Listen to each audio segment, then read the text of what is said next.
Let's get started. Story number 1. Started the week after I moved into my cousin's old place in Silver Springs. She had left the country for work and asked if I wanted to stay there for a few months while I looked for a permanent apartment. Rent-free, furnished, quiet suburb, close to work.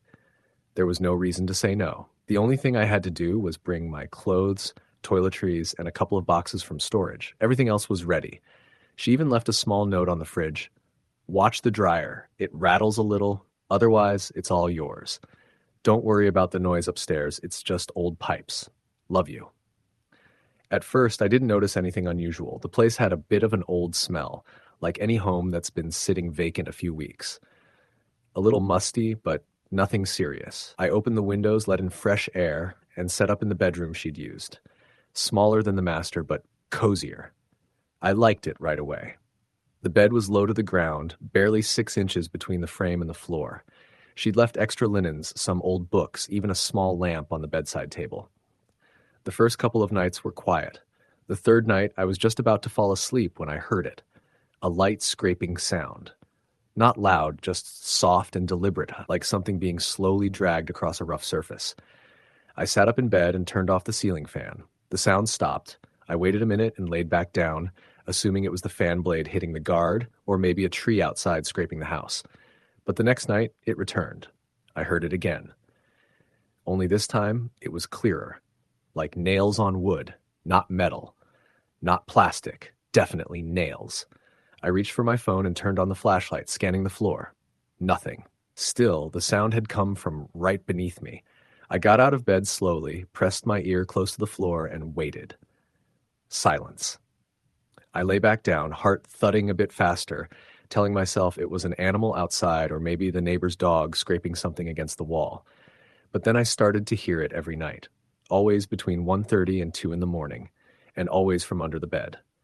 By the 5th night, the sound lasted longer. 10 minutes. Then 15. I began to dread going to sleep. I'd keep a flashlight under the pillow. One night, I stayed up entirely, watching the clock, sitting cross-legged on the bed with the lights on. At 1:47 a.m., the scraping began. I froze. It was louder, longer. It wasn't a mouse. It wasn't outside. It was under me. I dropped to my knees, angled the flashlight, and looked. Nothing, just the old wood floor, dusty and untouched. I got back in bed, but I didn't sleep. I called my cousin the next day. She was in Australia, halfway through a work day when I caught her. "Did you ever hear anything weird in the house at night?" I asked. She was quiet for a second. "Weird how?" "Scraping. Under the bed, like something's there." She hesitated again. "Maybe the house is settling. It does that sometimes."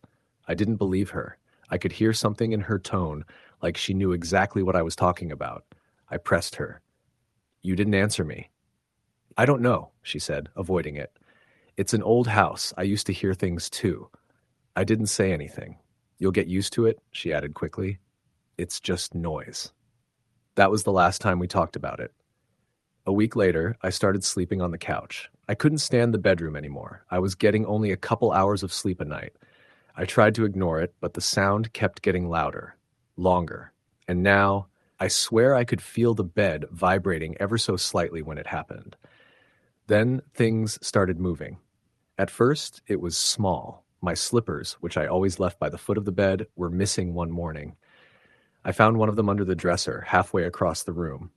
Another night, I left my phone on the nightstand, and in the morning, it was on the floor under the bed, screen cracked. I tried to convince myself I must have knocked it off, but deep down, I knew I hadn't. Then came the night when I tried to record it. I downloaded a sound-triggered recording app and left my phone on the floor beside the bed. I hit record and went to sleep on the couch again.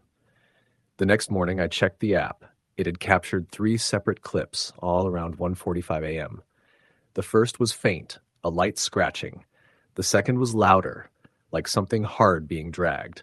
The third one chilled me to the bone. It was a voice, a low whisper. Words I couldn't entirely make out, but definitely a human voice. It said something like, "Come, down, here." The voice was raspy, deep, and slow. I deleted the app and threw the phone in a drawer. I didn't tell anyone. I knew how it would sound. I bought sleeping pills the next day. I took 2 and tried to sleep in the bedroom again. I just wanted one full night's rest. The pills worked for a few hours. Then I woke up to the feeling of cold air across my face. The window was shut, the fan was off, but there was cold air. And the sound had changed. No more scratching. It was breathing, heavy, slow, and too close. I didn't move. I didn't want to look, but I had to. I reached slowly for my flashlight and turned it on. I held it toward the side of the bed and looked down. The first thing I saw was a hand, pale, mottled, with impossibly long fingers. It was reaching out from underneath the bed. Then it moved. It slid back into the shadows before I could scream. I scrambled up, ran out of the room, and didn't return until daylight. I tried to rationalize. It wasn't possible. I was dreaming. It was the pills. But I knew what I saw. The next day, I flipped the bed, pulled it from the wall, checked every inch of the floor, and found nothing. I even unscrewed the vent cover nearby to see if some animal had gotten in. Nothing. Just dust. I tried to sleep in the living room permanently after that, but every night the sounds continued. Now I could hear it moving through the walls, not above, not below. In the walls, scratching, dragging, breathing. And every night it came back under the bed. A few days later, I invited a friend over. I told him about the sounds. Not everything, just that I thought there were raccoons or something in the walls. He brought a flashlight and some tools, helped me check around the house. We found nothing. That night, I convinced him to stay over just to see if he'd hear it. He did. At 1:52 a.m., I heard him whisper from the bedroom, "Dude, are you awake?" I was lying on the couch, lights off. He walked into the living room, pale, eyes wide. "What the hell is under your bed?" I sat up. "You heard it?" He nodded. "No, I saw it." I froze. He swallowed. "I saw something move. It was too big to be a rat. It wasn't an animal." We didn't sleep. He left at dawn and didn't come back. I moved out 3 days later. I told my cousin I couldn't stay. I didn't say why. She didn't ask. I thought it was over. But the thing is, it followed me. In my new apartment, I sleep on a raised platform bed. I check under it every night. I leave lights on. I keep sage in a drawer. But last week, I woke up at 1:45 a.m. and heard something. Not loud, but familiar. The soft, deliberate sound of something being dragged across wood. I didn't move, I didn't breathe, I lay there in the dark listening, and then I heard it, a whisper, low and deliberate, coming from beneath me. "Come, down, here." Story the end. Story number 2. I used to think that ghost stories were just that, stories. Fiction. Exaggerated tales people told around campfires or during sleepovers to scare each other. That all changed the night I stayed at my aunt's house. To this day, I don't know what happened, but I will never forget it. It was a Friday evening when my parents dropped me off and my aunts dropped me off at my aunt's house. They had to go out of town for a wedding, and I was to stay with Aunt Clara for the weekend. I hadn't seen her in a while, but I always liked visiting. Her house was large, old, and mysterious, tucked away on a quiet street lined with ancient trees, the kind of house that looked like it had 1,000 stories hiding behind its walls. Aunt Clara was a kind, reserved woman, the type who seemed to always know more than she let on. She had this air of mystery around her, something calming but unsettling at the same time. Her home reflected her personality, charming but a bit eerie. It had creaky floors, dimly lit hallways, and a thick smell of old books that seemed to permeate every room. But I never thought much of it. I was young, and the house seemed like a cool, almost magical place to explore. That evening after dinner, Aunt Clara told me to head upstairs to bed. She showed me to the guest room, which was at the end of a long hallway on the second floor. The room was cozy, with a large 4-poster bed, floral curtains, and an antique dresser. Everything seemed normal until I noticed the odd detail. Under the bed was something. Something that didn't belong. A dark, empty space, yes. But there was something else. A faint but noticeable shadow. It wasn't long enough to be a person, but it looked like it was lingering there, waiting. My aunt had already left to go downstairs, and I was left standing in the room, staring at the shadow. I don't know why, but something told me not to investigate. I quickly climbed into bed, my hat pulling the covers up to my chin and trying to convince myself I was being silly. I closed my eyes, trying to ignore the feeling that something was watching me from underneath. The night dragged on. I could hear the wind howling outside, the occasional creak of the house settling, but nothing unusual. Yet I kept imagining those eyes, dark, vacant eyes, staring at me from under the bed. I tried to sleep, But each time I almost drifted off, I'd snap back awake, heart pounding, the sense that something was there, waiting, lurking beneath the bed, growing stronger. Around 3 a.m., I heard a sound. It was faint, but unmistakable, a soft, almost imperceptible scraping. It was coming from under the bed. I froze. My heart skipped a beat, and I suddenly felt cold all over. The sound wasn't a mouse. It wasn't the wind. It was deliberate, like something was dragging itself across the floor, slowly, methodically. The scraping was followed by a soft, low thud, as if something heavy had been dropped onto the floor under the bed. I told myself it was nothing. My mind was playing tricks on me. But the longer I lay there, the more real the sound became. The scraping seemed to grow louder, closer, and then there was a breath. A soft, rasping breath that came from beneath me. It wasn't the wind. It wasn't the house settling. I tried to tell myself that it was just my imagination, that I had to be dreaming. But deep down, I knew it wasn't. I didn't dare move. I couldn't. I felt paralyzed. Like if I looked under the bed or got up to run, something terrible would happen. Something would grab me. The scraping continued, and then came a voice, a whisper, soft and barely audible, but it was there. Help me. I didn't know what to do. My mind raced, my body trembling under the covers, but I couldn't bring myself to move or scream. I could only lie there, frozen in place, waiting for whatever was beneath the bed to reveal itself. The whisper grew louder. Please. I couldn't take it anymore. I had to look. I had to see what was there. Slowly, I pulled the covers down and swung my legs over the side of the bed. My feet brushed the cold wooden floor. I didn't dare look under the bed yet, but I was shaking so badly I could barely breathe. I grabbed the flashlight from my nightstand, the beam cutting through the darkness. With a deep breath, I crouched down and shone the light under the bed. Nothing. The space was empty, save for dust and shadows. I didn't know whether to feel relieved or terrified. Maybe I was just hearing things. Maybe it was all in my head. But that night, I couldn't sleep. I kept hearing things, soft tapping noises like fingernails drumming on the floorboards, and that breathing. It never stopped. In the morning, Aunt Clara came in to check on me. I was exhausted, but I didn't tell her about what had happened. She seemed normal, a little more cheerful than usual, like nothing was out of the ordinary. But I noticed something odd. There was a faint, almost imperceptible look of concern in her eyes when she saw me. I wondered if she knew something I didn't. I spent the rest of the day trying to distract myself.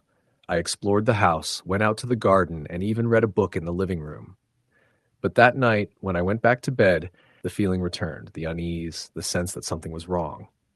This time, I wasn't going to let myself be a victim of my own imagination. I wasn't going to lie there, too afraid to move. I would face it. I left the light on and tried to get comfortable. But as soon as I started to drift off, I heard it again. That scraping sound. Slowly, deliberately, it came from beneath the bed. I jumped up and grabbed the flashlight again, shining it under the bed. Nothing. But this time, I wasn't going to be fooled. I grabbed the edge of the bed and pulled it away from the wall. The legs scraped against the floor, and for a split second, I thought I saw something. A shadow, something shifting beneath the bed. I knelt down, shining the flashlight, determined to confront whatever was there. What I saw made my blood run cold. A pair of pale, skeletal hands, their skin stretched tight over bone, were gripping the underside of the bed, fingers curling in a desperate, clawing motion. They were attached to nothing, just hands, no arms, no body. I screamed and jumped back, knocking over the chair beside the bed. My heart raced as I scrambled toward the door. But before I could reach the handle, the room went cold. The temperature dropped so suddenly it felt like I was standing in a freezer. The air grew thick, and the whispering returned, this time louder. Please. I spun around, my flashlight trembling in my hand. There, under the bed, I saw it, a face, pale and distorted, peering out from beneath the frame. Its eyes were wide open, unblinking, black as coal, and it grinned. The grin stretched unnaturally wide, too wide for any human mouth. The thing under the bed let out a low, guttural laugh that echoed through the room. Help me, it whispered again, but this time it wasn't a plea. It was an order, a command. I didn't hesitate. I bolted for the door, yanked it open, and ran down the stairs, crashing into the hallway. Aunt Clara appeared at the bottom, looking concerned. What's wrong? She asked, voice calm but with an edge of urgency. I couldn't answer. I was shaking too hard. All I could do was point toward the stairs. The house felt heavy, the air thick with dread. I had to leave. Aunt Clara didn't ask any more questions. She just took me by the arm and led me outside into the cool night air. We stood there for a long time, me breathing heavily, trying to make sense of what had happened. Finally, Aunt Clara spoke, her voice low. Sometimes things that are buried, they don't stay buried. It's not always ghosts, you know? Sometimes it's something worse. I don't know what she meant. I never asked her. But that night, I swore I saw something else in the corner of my eye, watching me from the window. Something under the bed. Waiting. Story the end. Story number 3. When I was in my late 20s, I lived alone for the first time in a small one-bedroom apartment in Tacoma, Washington. It was nothing fancy, beige carpets, a tiny kitchen with a humming fridge, and a view of the street where cars passed by at odd hours. I'd just gotten out of a long relationship, and the solitude was both a relief and a haunting sort of quiet that I didn't know what to do with. It was the kind of quiet where you start to hear your own breath too loudly and second-guess every creak in the walls. The apartment came partially furnished, including a queen-sized bed with a metal frame, the kind raised just high enough to fit a few storage boxes underneath. I didn't think much of it when I moved in. I unpacked, set up my bookshelves, and made peace with the unfamiliar silence. The first month passed without incident. Work was busy, and I'd come home too tired to think. Most nights I crashed by 10, and nothing seemed out of place. But one night, around 3:15 a.m., I woke up with the heavy feeling that something was watching me. I know how that sounds, typical horror cliche, but it wasn't just a vague sense. It was like someone was in the room, holding their breath, waiting. I sat up, rubbed my eyes, and looked around. The hallway light I always kept on cast a faint yellow glow into the bedroom, so I could see clearly enough. There was no one there. I chalked it up to a bad dream and lay back down. But before I could even adjust my pillow, I heard a sound. Very faint. A low, repetitive scratching. It was coming from under the bed. I froze. My legs were inches above whatever was beneath me, and my mind instantly raced through every possibility. Rats, a raccoon somehow, maybe even just the building settling. I wanted to believe that. I needed to. So I swung my legs over the side and got up slowly, trying not to make a sound. I crouched and lifted the hanging bedsheet to peer underneath. There was nothing. No boxes. I hadn't stored anything under there yet. No signs of damage or claw marks. The carpet looked undisturbed.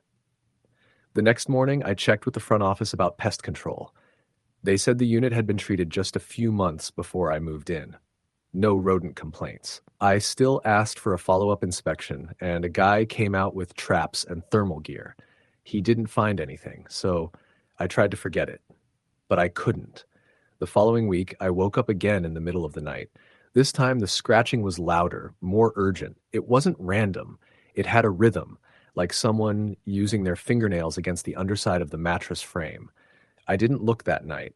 I just turned on the lamp and sat there, listening, heart racing, until it stopped 10 minutes later. I didn't sleep the rest of the night. Soon it became a pattern. It only happened between 3 and 4 in the morning. The scratching. Sometimes a soft knocking sound, like knuckles tapping on wood. Once I even heard whispering. It was so low I couldn't make out any words, just the cadence, like someone speaking directly into the floorboards beneath me. I started sleeping on the couch in the living room. It helped for a time. Nothing unusual happened there, but I couldn't avoid my bedroom forever. Every so often, I'd try again, and it would return like clockwork. I recorded it once. Set my phone on the nightstand with a voice recorder running while I pretended to be asleep. The next morning, I played it back and heard what I expected, soft, dragging sounds like fingers or nails. Then came a whisper, clearer than I'd heard in person. A childlike voice, raspy and slow. "Can you see me?" That was it. I left the apartment for 3 days and stayed with my sister. She laughed when I told her, said it was probably a prank or a dream. But I could see in her eyes that she was creeped out too. I returned to the apartment and did what I thought was the logical next step. I took the bed apart, disassembled the frame, packed it up, and got a mattress that sat directly on the floor. I even slept with the light on for a while. It worked. For about 2 weeks, there were no sounds. No whispers. I started to feel sane again, until one night I woke up to the feeling of weight on my legs. It was subtle at first, like a cat curling up at the end of the bed. But I didn't have a cat.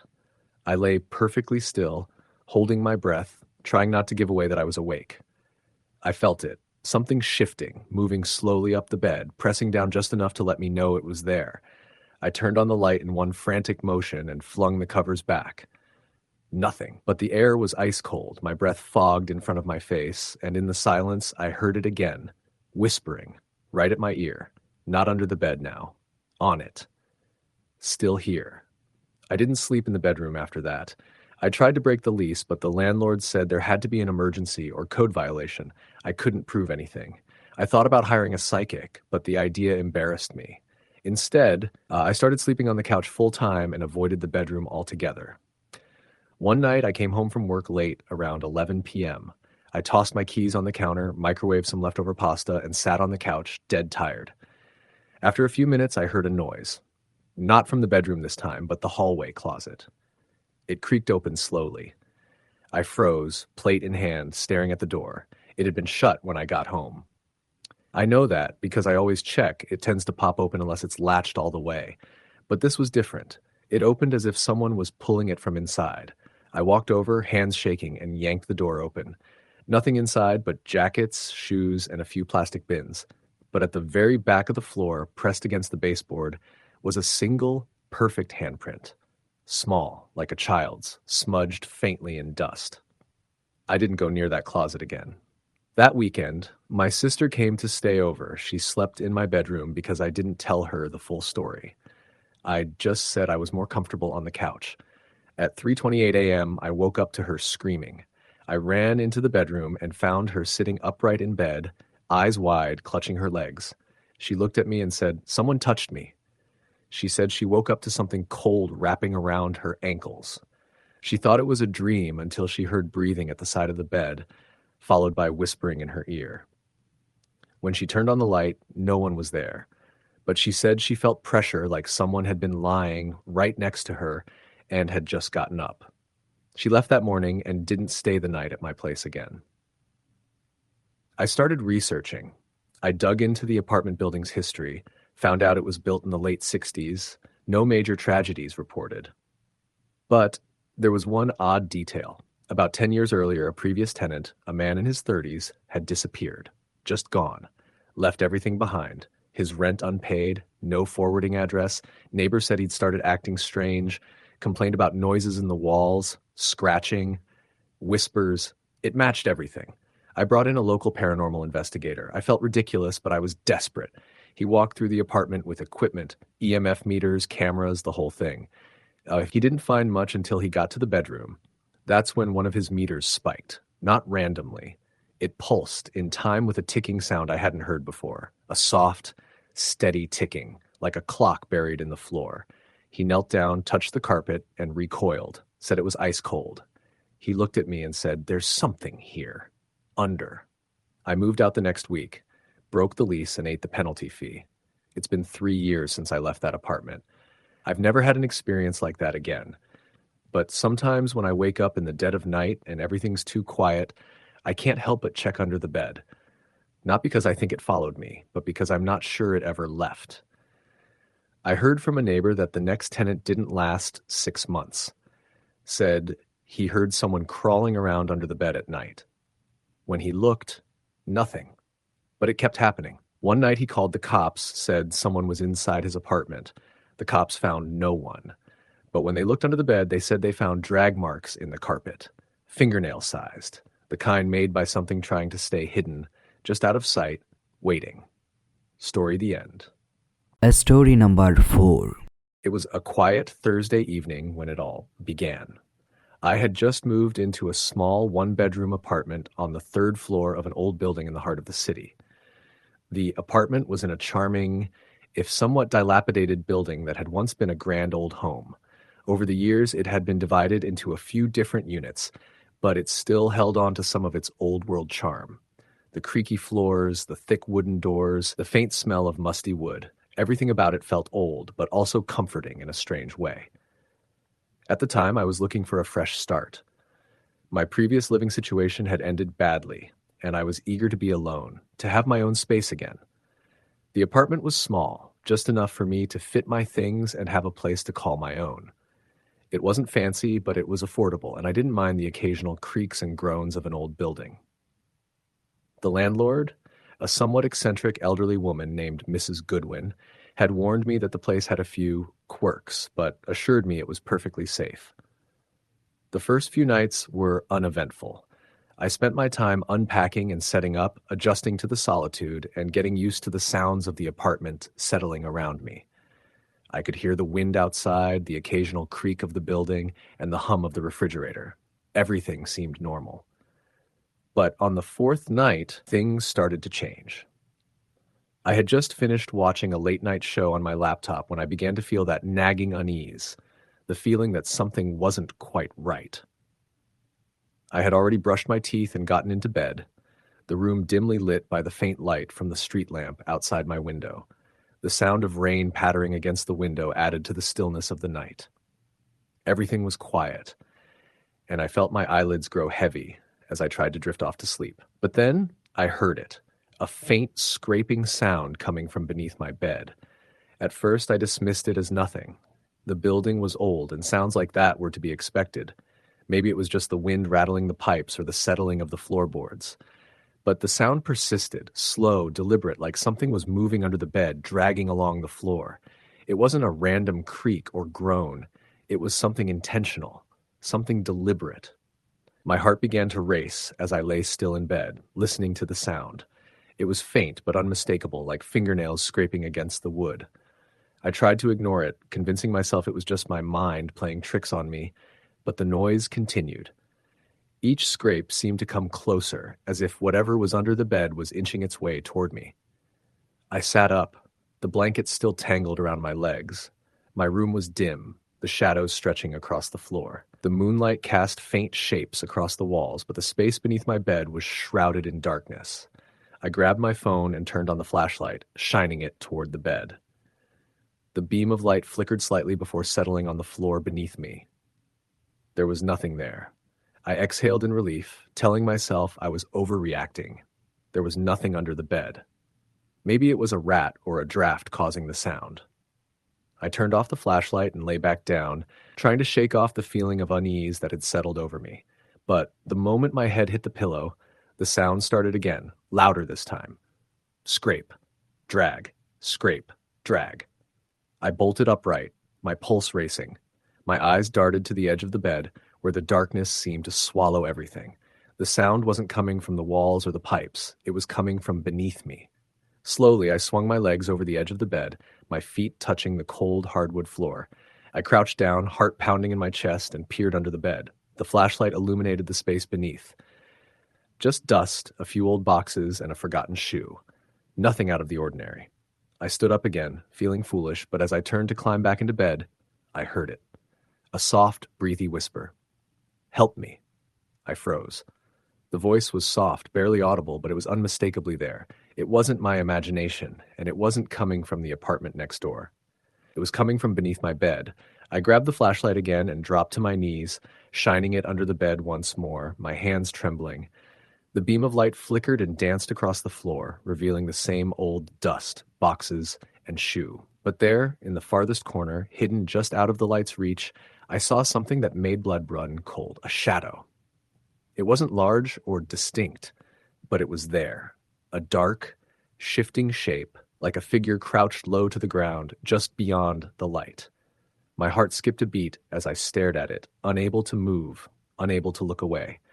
The shadow didn't move, but I could feel its presence, as though it were waiting for me to notice it. I swallowed hard, but before I could gather the courage to move closer, the shadow disappeared. I scrambled backward, my mind racing, trying to process what I had just seen. I didn't know what to think, what to believe. It wasn't like anything I had ever experienced before. I hadn't heard anything about the apartment being haunted, and I wasn't the type to believe in ghosts. But this felt different. It felt real. The room was silent again. The only sound, the faint hum of the refrigerator in the kitchen. I sat on the edge of the bed, staring at the spot where the shadow had been, my heart still pounding in my chest. After what felt like hours, I finally stood up and went to the window, hoping the fresh air would clear my mind. But even as I stood there, staring out at the rain-soaked streets below, I couldn't shake the feeling that something was wrong. The next day, I decided to confront the situation. I didn't want to believe it, but I had to know. Maybe there was some explanation, something logical. Maybe it was the result of the building settling, or perhaps I was just tired, imagining things. But I had to be sure. I started by talking to Mrs. Goodwin. She was an older woman with gray hair and a slightly stooped posture, but she was kind and always willing to chat whenever we crossed paths in the hallways. When I mentioned the strange noises and the shadow, her face grew serious. "You're not the first to notice things," she said quietly, her eyes lowering to the floor. "This building, it's been here a long time, and sometimes the past doesn't let go so easily." I pressed her for more details, but she only shook her head, warning me not to dwell on it. "There are some things best left alone," she said cryptically. That night, I couldn't shake the sense that I was being watched. Every creak of the building, every rustle of the wind made my skin crawl. I had tried to tell myself that I was imagining things, that it was just a trick of the mind, but deep down, I knew that wasn't the case. I decided to take action. I moved the bed, fully intending to search beneath it for any explanation. Maybe I would find something. A rat, a piece of furniture that had shifted out of place, or just an old, forgotten object that had been causing the noise. But when I moved the bed away from the wall, I found nothing but a thick layer of dust and debris. No rats, no objects, no evidence of anything that could explain the sounds. But then, as I was about to push the bed back into place, I noticed something strange. In the far corner of the floor, just beneath the bed frame, there was a small, faded stain, a dark, almost black mark, barely noticeable in the dim light. I bent down to inspect it more closely and was hit with a wave of nausea. The stain didn't look like anything I had ever seen before. It wasn't dirt or ink. It looked like something else. Something older, something darker.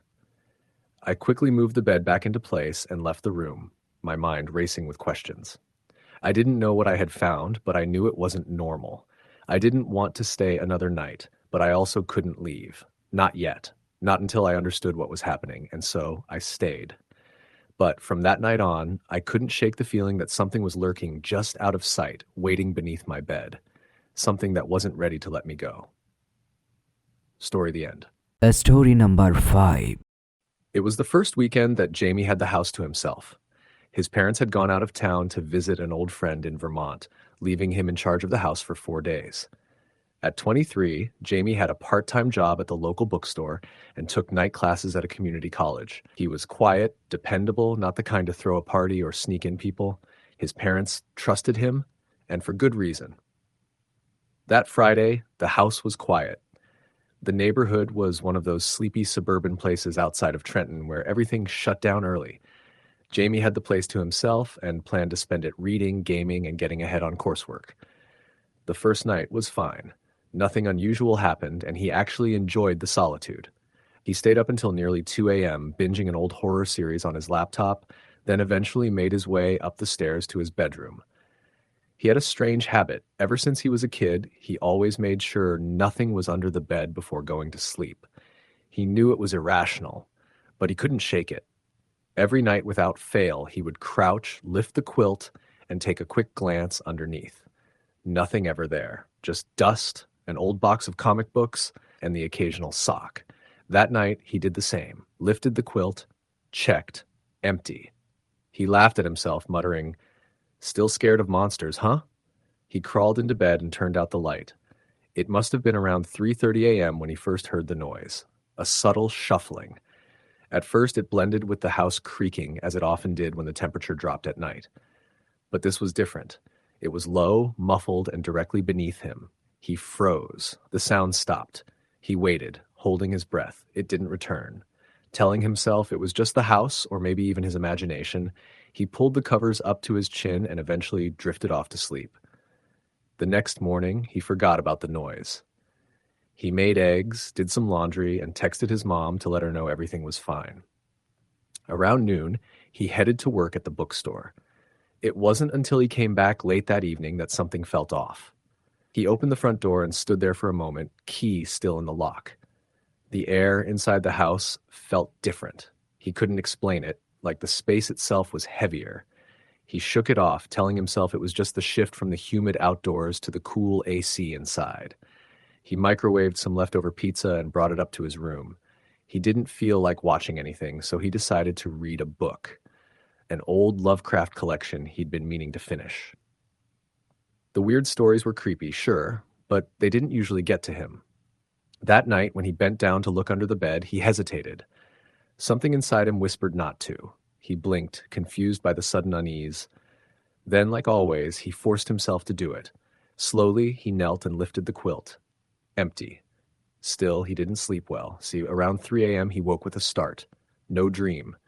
Just a sudden jolt awake. The room was dead silent. He turned his head toward the window. The streetlight outside cast a narrow beam across the carpet, and then he heard it again, shuffling, from directly beneath the bed. He stopped breathing. His limbs stiffened with cold terror. The sound was unmistakable, slow, deliberate movement, like someone crawling in a cramped space. He didn't move. The shuffling stopped. Then he heard breathing. It was faint but real, and it wasn't his. Something was under the bed. Every nerve in his body screamed not to look. But he had to know. He had to see it. His hand trembled as he reached for his phone. He turned on the flashlight and pointed it at the floor. Slowly, he leaned over the side of the bed and shined the light underneath. Empty. But the sound hadn't stopped. He kept the flashlight on and slid out of bed, heart pounding. He lay on his stomach and aimed the light under the bed again. Still nothing. But he heard it. Breathing, and now what sounded like fingers lightly dragging across the floor. He sprang up and backed into the corner of the room. He waited, staring at the bed. 5 minutes passed. 10. Nothing. Eventually, convinced he was having some kind of waking dream, he slept downstairs on the couch. In the morning, he checked under the bed again. Still nothing. He wanted to believe it had been a dream. Maybe sleep paralysis. But it hadn't felt like that. He was able to move. The flashlight had worked.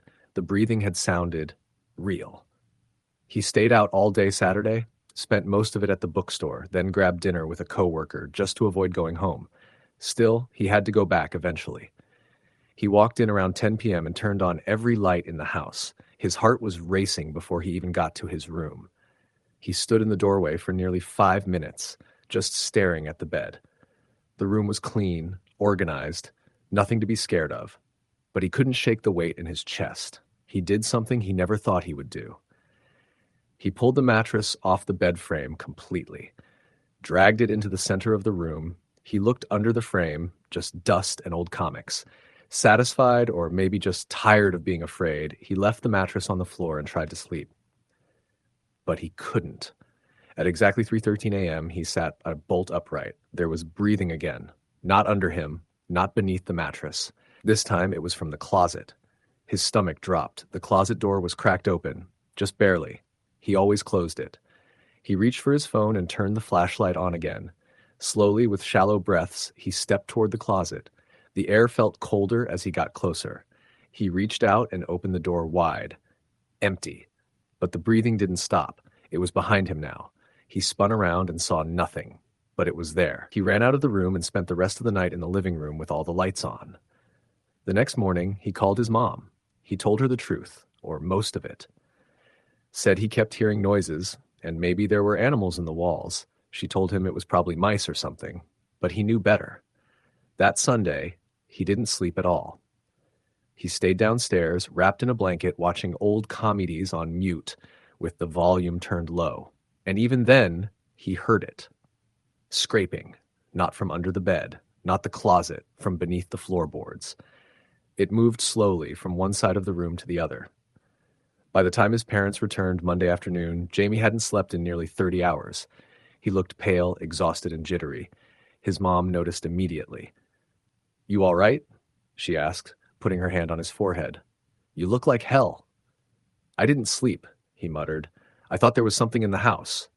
His dad checked the attic, basement, closets. Nothing. No sign of rodents, raccoons, or anything else. But Jamie didn't care what they found. He knew something had been in that room. That night, with his parents back and the house alive again, Jamie tried to sleep in his bed. The mattress was still on the floor. He laid down around midnight and tried to relax. His parents were just down the hall. The house was safe now. But at 3 a.m., he woke again. This time he couldn't move. He was paralyzed, eyes open, unable to scream, breath shallow. Something was over him, not under the bed, not in the closet. It was crouched directly on his chest. He couldn't see it, just a heavy shadow blocking out the ceiling. It didn't breathe, it didn't move, it just stared. Somehow he knew it had no face.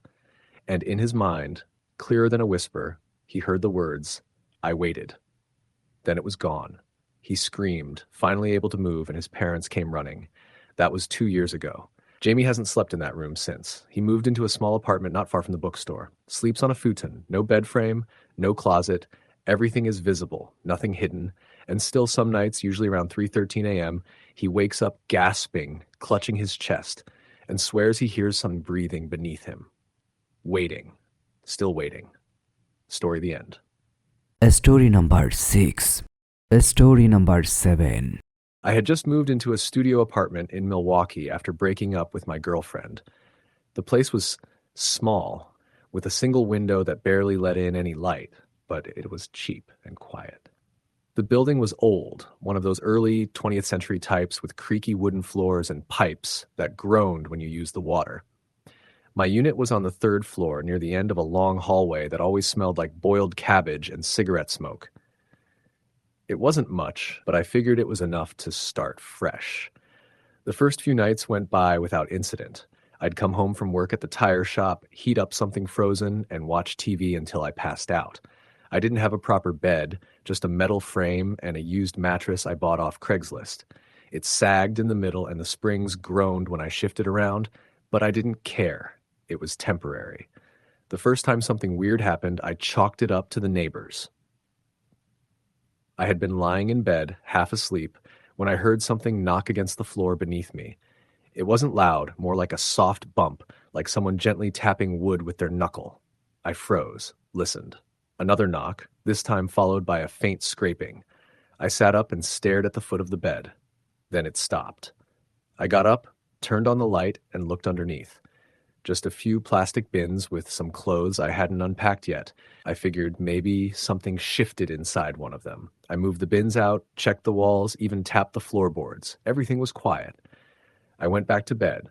The next night, I woke up again. This time, it was the middle of the night, 3:14 a.m., according to the glowing red numbers on my alarm clock.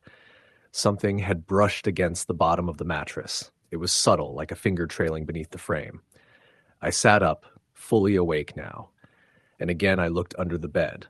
Nothing. Still, I couldn't shake the feeling that something had been down there. I got up, turned on every light in the apartment, and stayed up the rest of the night watching infomercials and drinking cold coffee. When the sun came up, I felt like I had imagined the whole thing. The 3rd night is when it got worse.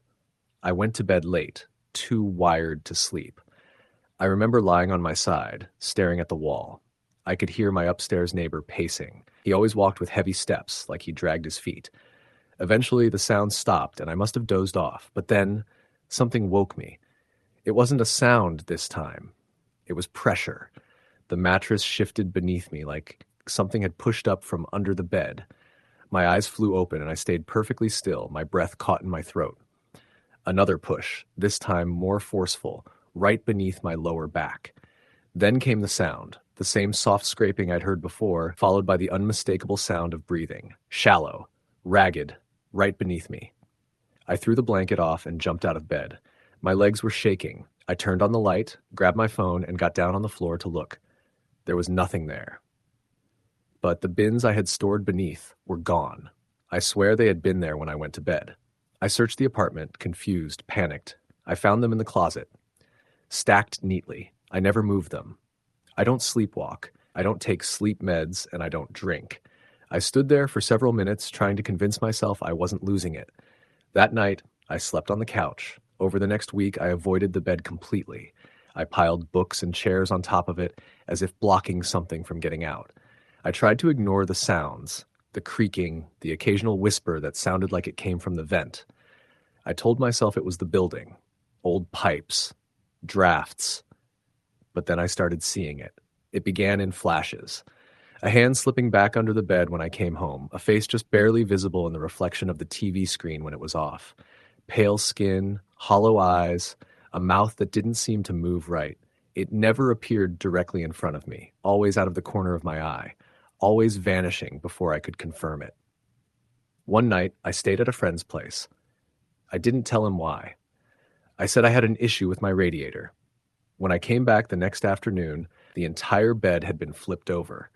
I thought someone had broken in. I called the landlord who lived downstairs. He came up, checked the locks, and said nothing had been tampered with. He looked at the bed, then at me, and said something I'll never forget. "This ain't the first time someone's complained about this unit." I asked him what he meant. "Last guy left in a rush. Didn't even take his bed. Just the clothes on his back and some cash. Didn't leave a forwarding address." I asked what he thought was going on. He looked uncomfortable. Place is old. Sometimes old places hold on to things. I pressed him, but he clammed up, said he had errands and left. I should have moved out then, but I didn't have the money. I needed one more paycheck before I could afford the deposit on a new place. So I decided to sleep with the lights on. I pushed the bed into the corner, wedged heavy furniture around it, and laid flat on the mattress with a hammer under my pillow. That night, I woke up to the feeling of fingering of fingers brushing the side of my face. I didn't scream. I couldn't. My voice caught in my throat. I bolted upright, heart hammering, and looked around. No one. But the hammer was gone. I found it the next day in the freezer. The following night, I set up my phone to record. I placed it on a shelf across from the bed, recording overnight on a time-lapse app. I wanted to see, once and for all, what was happening. I watched the footage the next morning, and I've never felt fear like that in my life. At 2:57 a.m., the covers slowly lifted. It was like an invisible hand peeling them back. Then at 3:01 a.m., the mattress sagged near my feet. Something was climbing onto the bed. My body jerked slightly in my sleep, but I didn't wake. Then a pale figure slowly crawled into frame. I couldn't make out a face, just limbs, too long, joints bending the wrong way. It climbed on top of me and leaned in close. I could see its head twitching, like it was sniffing me. Its mouth opened wider than humanly possible, and for several long minutes it just hovered there. Then, as if sensing the camera, it turned toward the lens. Its eyes were hollow, black pits. Not empty, just full of something I didn't understand. Its mouth kept moving, like it was trying to speak. Then it slid backward, off the bed, and crawled underneath. The footage ended there. I deleted the video. I didn't want anyone else to see it. I packed everything I owned into my car and left that night. Slept in a Walmart parking lot for 2 nights before finding a cheap room at an extended stay hotel. I never went back. About a month later, I got a call from the landlord. He asked if I'd left something behind, a box or maybe some clothes. I told him no. He hesitated, then said the new tenant in that unit had left in the middle of the night. Just vanished. Left the front door wide open. Didn't take anything. I asked if he saw it, whatever was under the bed. There was a long pause. Then he hung up. I've moved 3 times since then. I never buy used furniture anymore. I sleep on a platform bed, low to the floor, with no space underneath. But sometimes when I wake up in the dark, I swear I still hear it. The scraping sound, the soft thud. Like something is still looking for me. I don't think it ever left that apartment. I think it followed me. And now, every time I close my eyes, I wonder if I'll wake up to find it again, hovering just inches from my face, whispering things I was never meant to understand. Story the end. Story number 8. I was 15 the first time it happened. My dad had just gotten remarried to a woman named Claire, and we'd moved into her house, an old 2-story place just outside of Dayton, Ohio. It wasn't creepy at first. It was just old. The floorboards creaked, the radiator banged every few hours, and the windows whistled in the wind. Normal stuff, I told myself.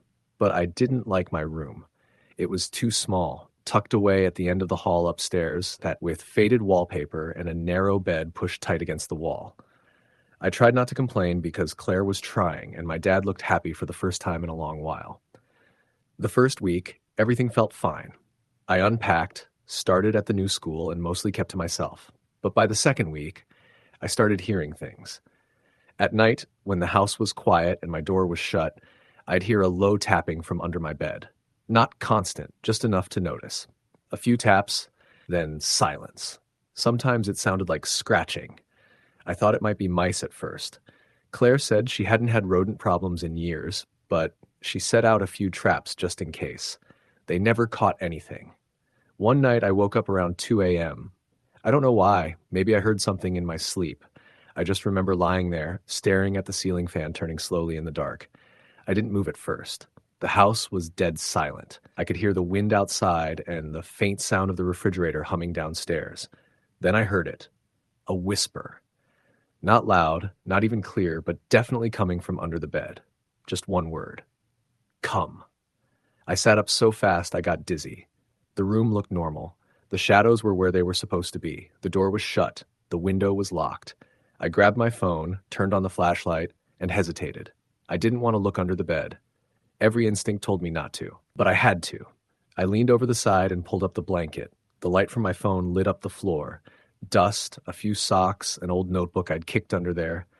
Nothing else. I even reached under and felt around. Still nothing. I slept with the light on after that. A few nights later, I heard it again. Come. This time I sat up immediately, heart racing, and stared at the bed. I knew I wasn't imagining it. I'd been awake. I hadn't been dreaming. I kept telling myself it was stress. New school, new house, new people. But something felt wrong. Heavy, like the air in the room had shifted. The next day, I asked Claire if anyone had died in the house. I tried to make it sound like a joke, but she didn't laugh.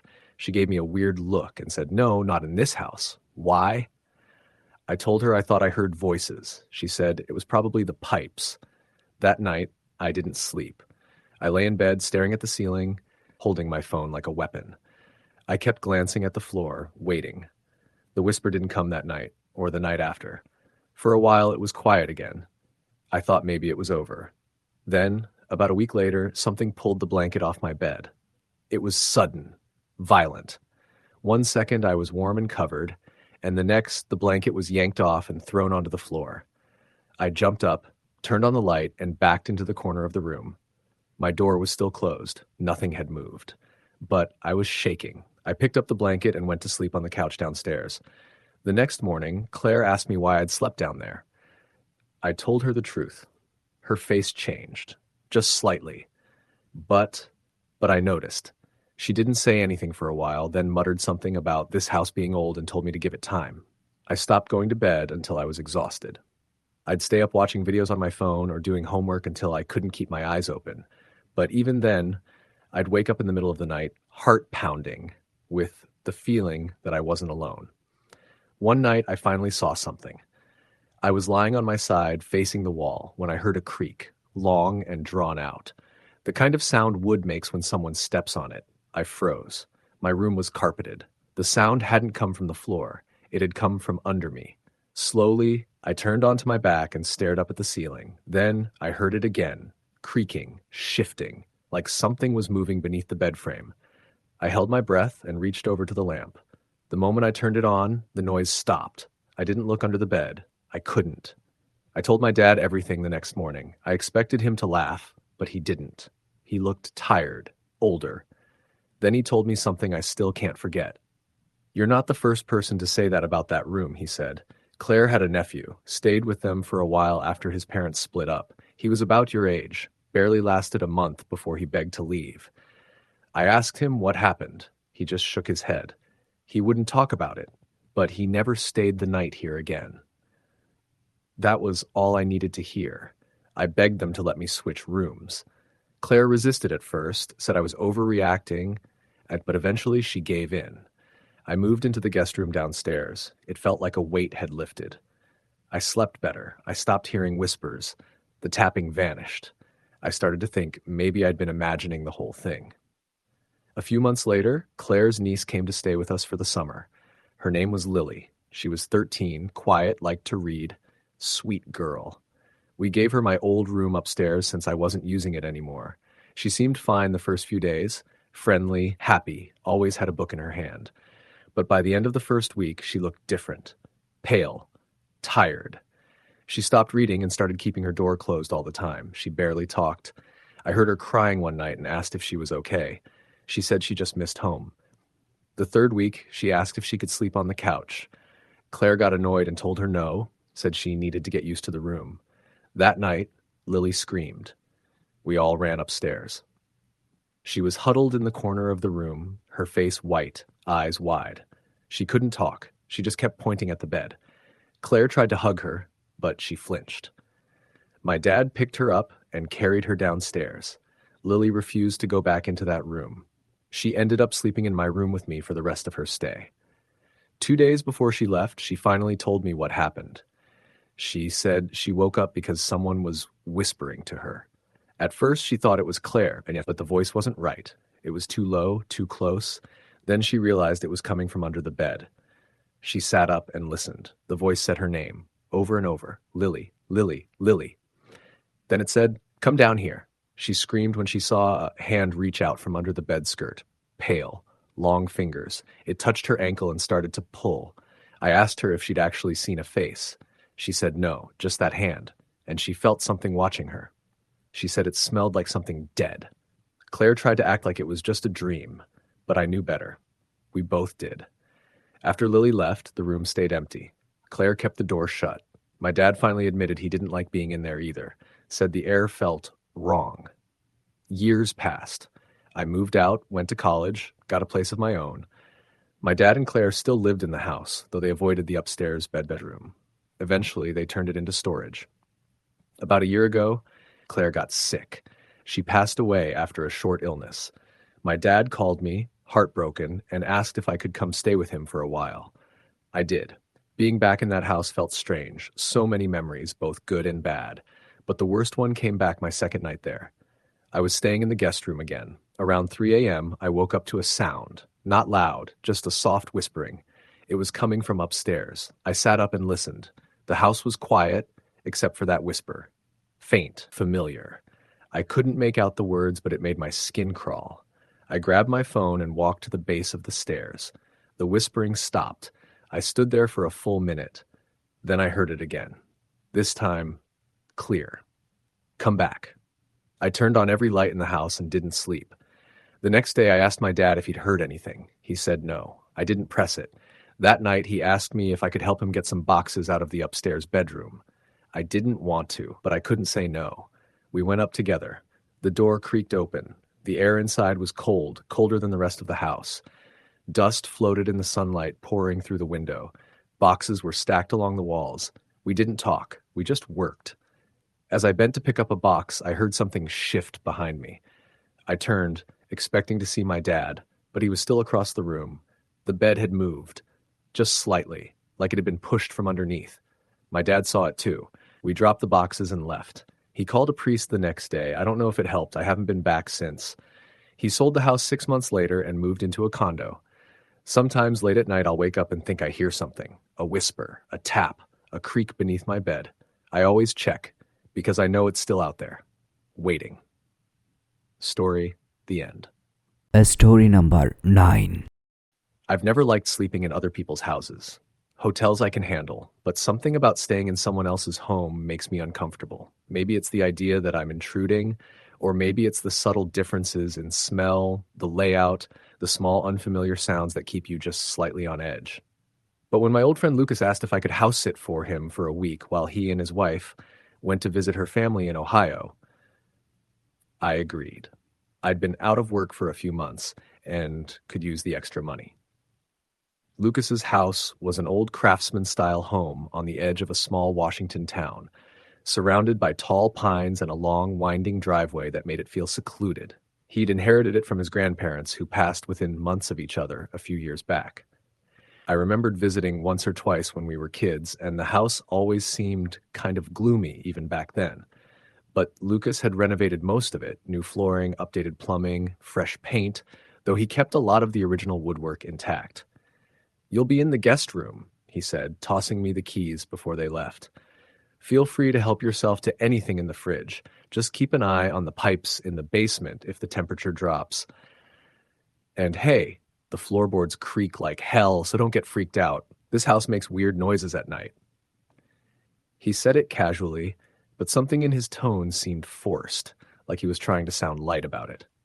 I brushed it off. I didn't really care. I was planning to catch up on reading and enjoy a week of peace. The first day was fine. I made some dinner, watched a movie, and walked around the house to familiarize myself. It had 3 floors, including the basement. The guest room was on the 2nd floor, tucked into the back of the house. The bed was firm but clean, and the room had that faint musty smell that old houses always seem to carry. That night, I lay in bed with a book and listened to the sounds of the house settling. The creaks were random and sharp, but not unexpected. What did make me pause was a strange, dragging sound beneath the floorboards, slow and deliberate, like something was being pulled across the ground. But it stopped after a minute or two. I chalked it up to old pipes or maybe something outside.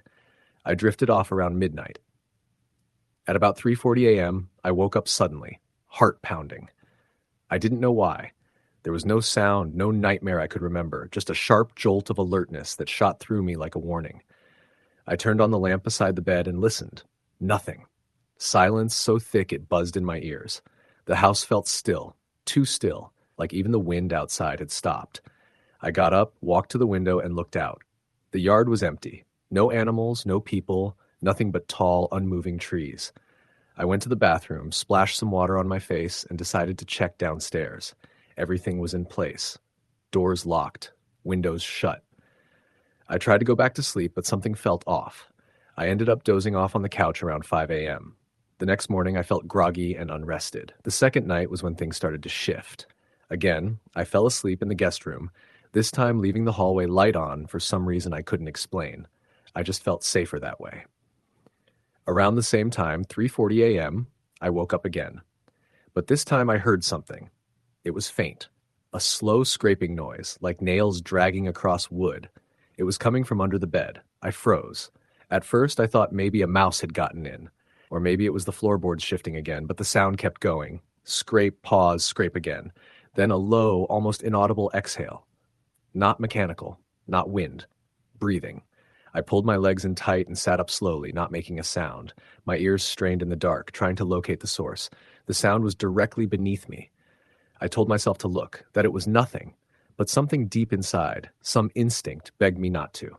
Instead, I stood up on the bed and jumped off to the side, away from the edge. I backed toward the door, turned on the overhead light, and then crouched slowly to peek under the bed. Empty. No boxes, no bags, nothing. Just bare wooden floor and dust. And yet, the floor felt cold, like something had just been there.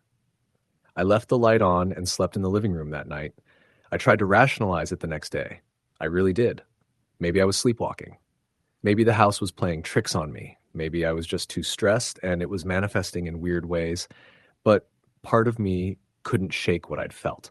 The cold, the breath, the sound. Still, I stayed. On the 4th night, it escalated. I decided to sleep in the guest room again, thinking maybe if I faced it head on, it would go away. I kept all the lights on upstairs and lay down with my phone nearby, planning to record if I heard anything again. 3:38 a.m. I woke up to a loud thud. I sat up instantly. The lights were still on, but something had fallen over. I looked around. Everything seemed fine until I noticed my suitcase on the floor, knocked over. It had been zipped and placed in the corner when I arrived. I got up and walked over. The zipper was open, clothes scattered. My phone charger was lying under the bed. I bent down to grab it. That's when I saw it. A face, pale, eyes wide open, blank expression like a doll, just staring. I screamed and fell backward, hitting the nightstand. The lamp tipped over and shattered. When I looked again, nothing, just dust and wood. I backed out of the room, heart racing. I didn't sleep the rest of the night. I paced the living room, clutching a kitchen knife, trying to convince myself I hadn't lost my mind. The next day, I called Lucas. I didn't tell him everything, just said I was feeling off, maybe coming down with something, and asked if the house had ever had problems with pests. He was quiet for a second, then said, "What kind of problems?" I hesitated. Like rodents, or maybe raccoons? "No," he said slowly. "Not that I know of. Why?" "Just heard some noises. Probably nothing." There was a long pause before he said, "My grandmother used to say she heard someone under the bed at night, back when she lived here alone. We always assumed it was dementia or dreams. You know how old people get." That stuck with me. The way he said it, dismissively, but with an edge of unease. I didn't go back into the guest room that day. I kept the door shut, slept on the living room floor. That night was the worst. Around 2 a.m., I woke up gasping. I couldn't move. Not just sleep paralysis. Something was holding me down. My arms were pinned, legs heavy like concrete, and then I felt it, cold breath on my neck, something whispering in a language I didn't understand, raspy and wet. The pressure grew. I couldn't scream. I couldn't breathe. I thought I was going to die. And then, just as suddenly, it lifted. I rolled over, coughing, and saw the hallway light flickering. The door to the guest room was open. I hadn't opened it. I gathered my things in 10 minutes, threw everything into my car, and left. Lucas called me the next day, confused. I told him I had a family emergency and couldn't finish the house sitting. He said he understood, but sounded tense. Weeks passed. I tried to forget about it, told myself it was stress, imagination, exhaustion, but sometimes at night I still feel that pressure. Sometimes I hear the breathing again. It followed me. It doesn't care where I sleep, because it's not the house. It's the bed. Something waits underneath. Always has. And it's always hungry. Story the end. Story number 10. I never believed in ghosts. At least, I never thought I'd encounter one. But everything changed the summer I moved into my first apartment. I was 23, fresh out of college, and had finally saved up enough money to get a place of my own. It was a small, modest unit in an older building on the outskirts of downtown Portland, Oregon. The building itself was nothing special. Red brick, ivy creeping up the sides, and windows that creaked when you opened them. But it had a charm to it. The rent was affordable, and the location was perfect. It was within walking distance of work, and there was a small park just down the street where I could go for quiet walks. I was excited. I was starting a new chapter of my life. The apartment was located on the second floor, and the layout, living room, was simple. A living room, a bathroom, and the bedroom. The bedroom was at the back of the apartment, furthest from the front door, and it had an old wooden bed frame, which I didn't think much of at the time. I was in such a rush to settle in that I didn't really pay attention to much detail in the apartment. It was the kind of place that needed a little TLC, but I didn't mind. I was excited to have my own space. The first few days went by smoothly. I unpacked, got settled, and started getting used to the rhythm of living alone. I didn't have many friends in Portland, so I spent most of my evenings in watching TV or reading. But as the days passed, I began to notice something strange. At night, when the lights were out, I could hear the sound of scratching. It was faint at first, barely audible over the hum of the city outside. At first, I thought it was just the building settling. Old wood, creaky floors, things that were simply part of living and around for decades. But the scratching grew louder, more persistent, as the nights went on. It wasn't just a random noise, it was rhythmic, almost like fingernails running lightly across the surface of wood. One night, after lying awake for what felt like hours, I decided to investigate. I got out of bed, carefully creeping across the room, my heart pounding in my chest. I flicked the light switch, and the room lit up in the harsh glow of the overhead bulb. I dropped to my knees beside the bed and peered under it. There was nothing there.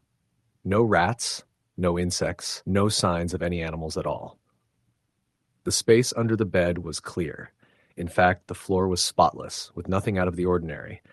I pushed the thought of it out of my mind. Maybe I was just imagining things, or perhaps it was just the building creaking again. But the scratching didn't stop.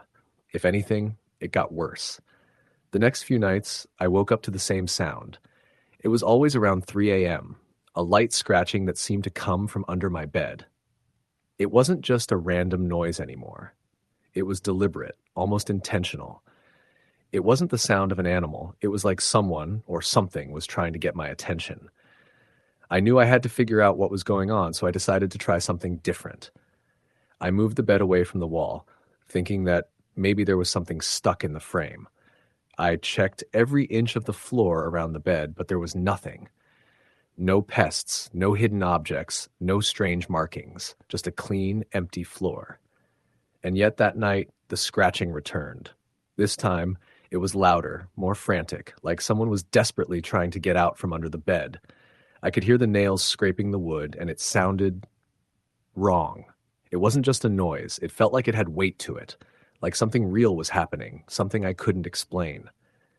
My skin prickled, and a cold sweat broke out on the back of my neck. I tried to ignore it, convinced it was just my mind playing tricks on me. But then, one night, it changed. I woke up to find myself unable to move. It was like my body was paralyzed, locked in place, unable to respond to my desperate attempts to move. My eyes darted around the room, and I tried to scream, but no sound came out. I could hear the scratching again, closer this time. It wasn't just under the bed anymore. It was moving around the room, as if whatever was causing it was circling me. I could feel something in the room, something watching me just out of sight, a heavy, suffocating presence. And then I heard a voice. It wasn't a whisper, exactly. It was more like a soft, guttural murmur, a voice that was far too close to my ear. It wasn't speaking in words I could understand, but I could feel it, like it was trying to tell me something. The voice was cold, cruel, and filled with an anger I couldn't comprehend. I couldn't move, couldn't speak, couldn't escape. The scratching stopped and the voice faded away. But I was still paralyzed. I couldn't move, couldn't even blink. My entire body felt heavy, like it was being held down by an unseen force. And then, just as suddenly as it had started, the paralysis lifted. I could move again, but my heart was pounding in my chest, and I was drenched in sweat. I didn't sleep at all that night. I sat up in the bed, trembling, too scared to move, too scared to do anything but wait for daylight. The next morning, I was exhausted, but convinced that I had just had a bad dream. Maybe I had been sleepwalking or imagining things. But as I sat at the kitchen table drinking coffee, I couldn't shake the feeling that something was very wrong. I kept thinking about that voice, that feeling of being watched, and the scratching. It wasn't just a random noise. It was deliberate, intentional. It felt like someone was trying to reach me. I tried to tell myself it was nothing. But deep down, I knew something wasn't right. I wasn't imagining the sounds. I wasn't hallucinating. The things that had happened were too real, too vivid. I contacted the landlord, asking about the history of the building. She told me the building was old, built in the 1920s, and had a long history. There had been tenants who had come and gone over the years, some of whom had experienced strange occurrences, but the landlord dismissed it all as rumors and old stories. She said the building was fine, that there was no reason to worry. But I couldn't stop worrying. The events only got worse. The scratching grew louder, more aggressive, and it started to happen more frequently. Sometimes it was so loud it felt like it was coming from inside the walls, and the voice, I couldn't escape it. It was always there, lingering in the silence, waiting for me to listen. One night, I decided I couldn't take it anymore. I packed a bag and went to stay at a friend's place for a while. I needed a break. I needed to get away from that apartment, from the scratching, from the feeling of being watched.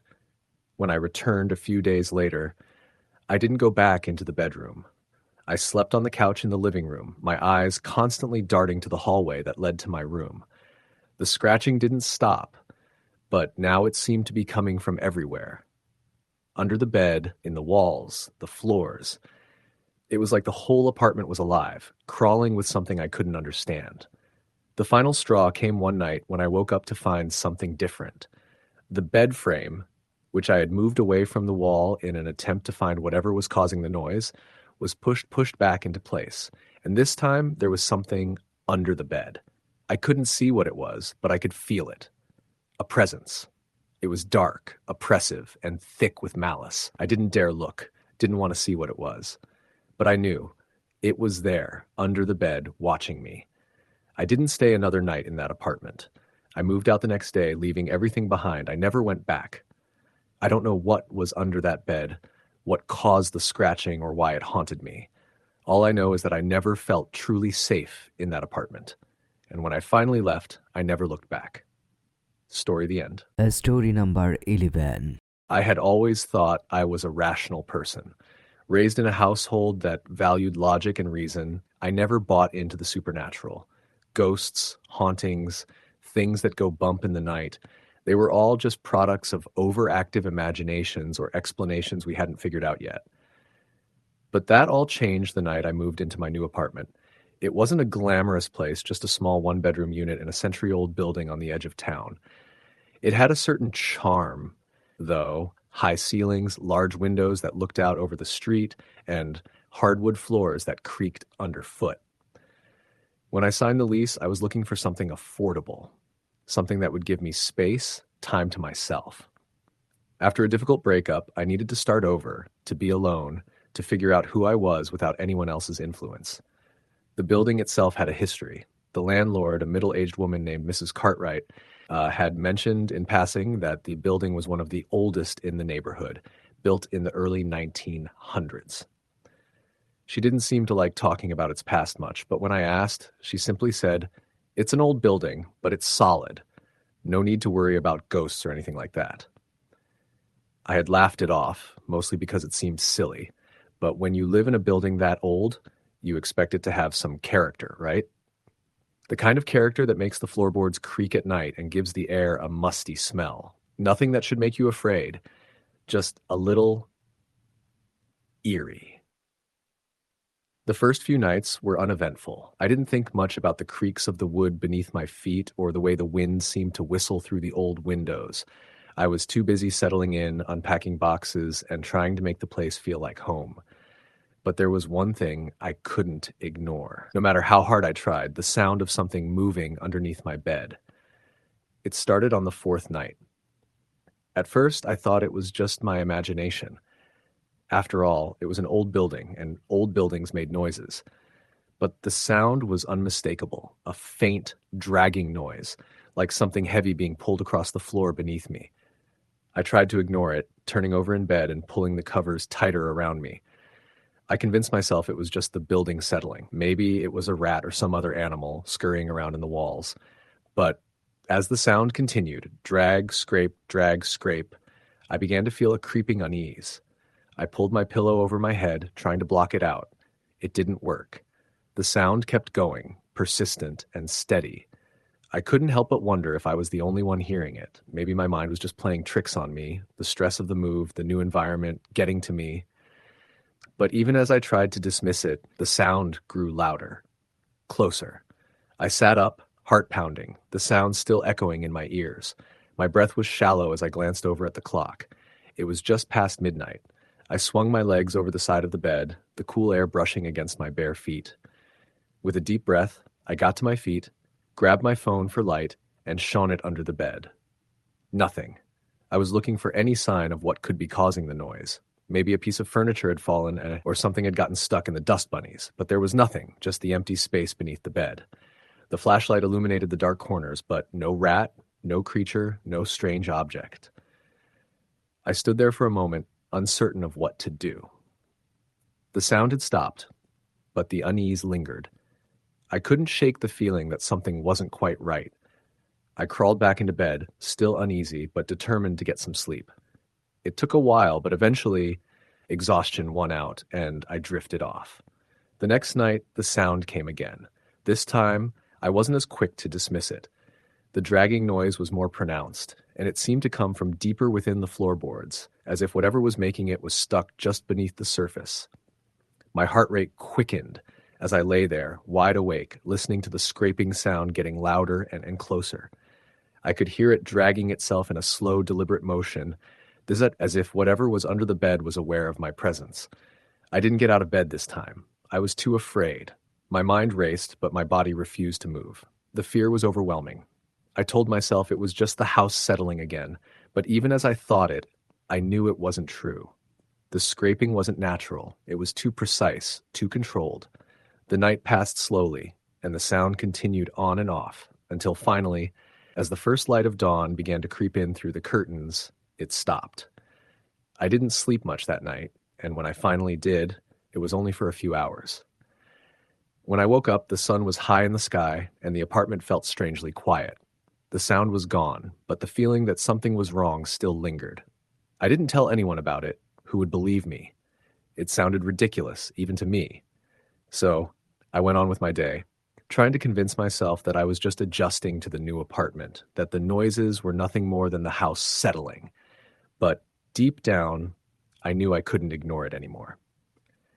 The next evening, after I had eaten and settled on the couch with a book, the sound came again. This time, it wasn't just dragging. It was scratching, clawing, as if something was trying to get out from beneath the bed. I couldn't ignore it.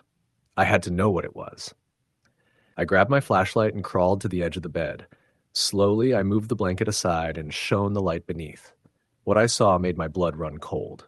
There, beneath the bed, was a figure. A dark, shadowy figure crouched low to the floor, its face hidden in the shadows. I couldn't make out any details, but I could feel its presence, cold and heavy, like it was waiting for me to see it.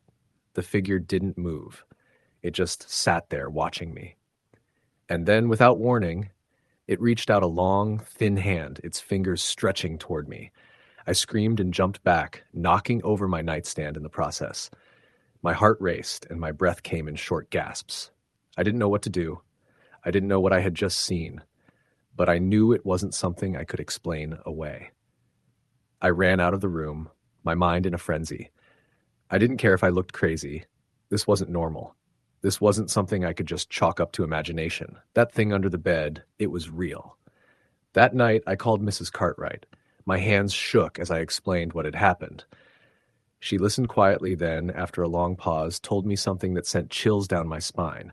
"The building has a history, you know," she said softly. "It was built on land that, well, let's just say there's a reason no one stays here for long. People come and go, but they rarely last.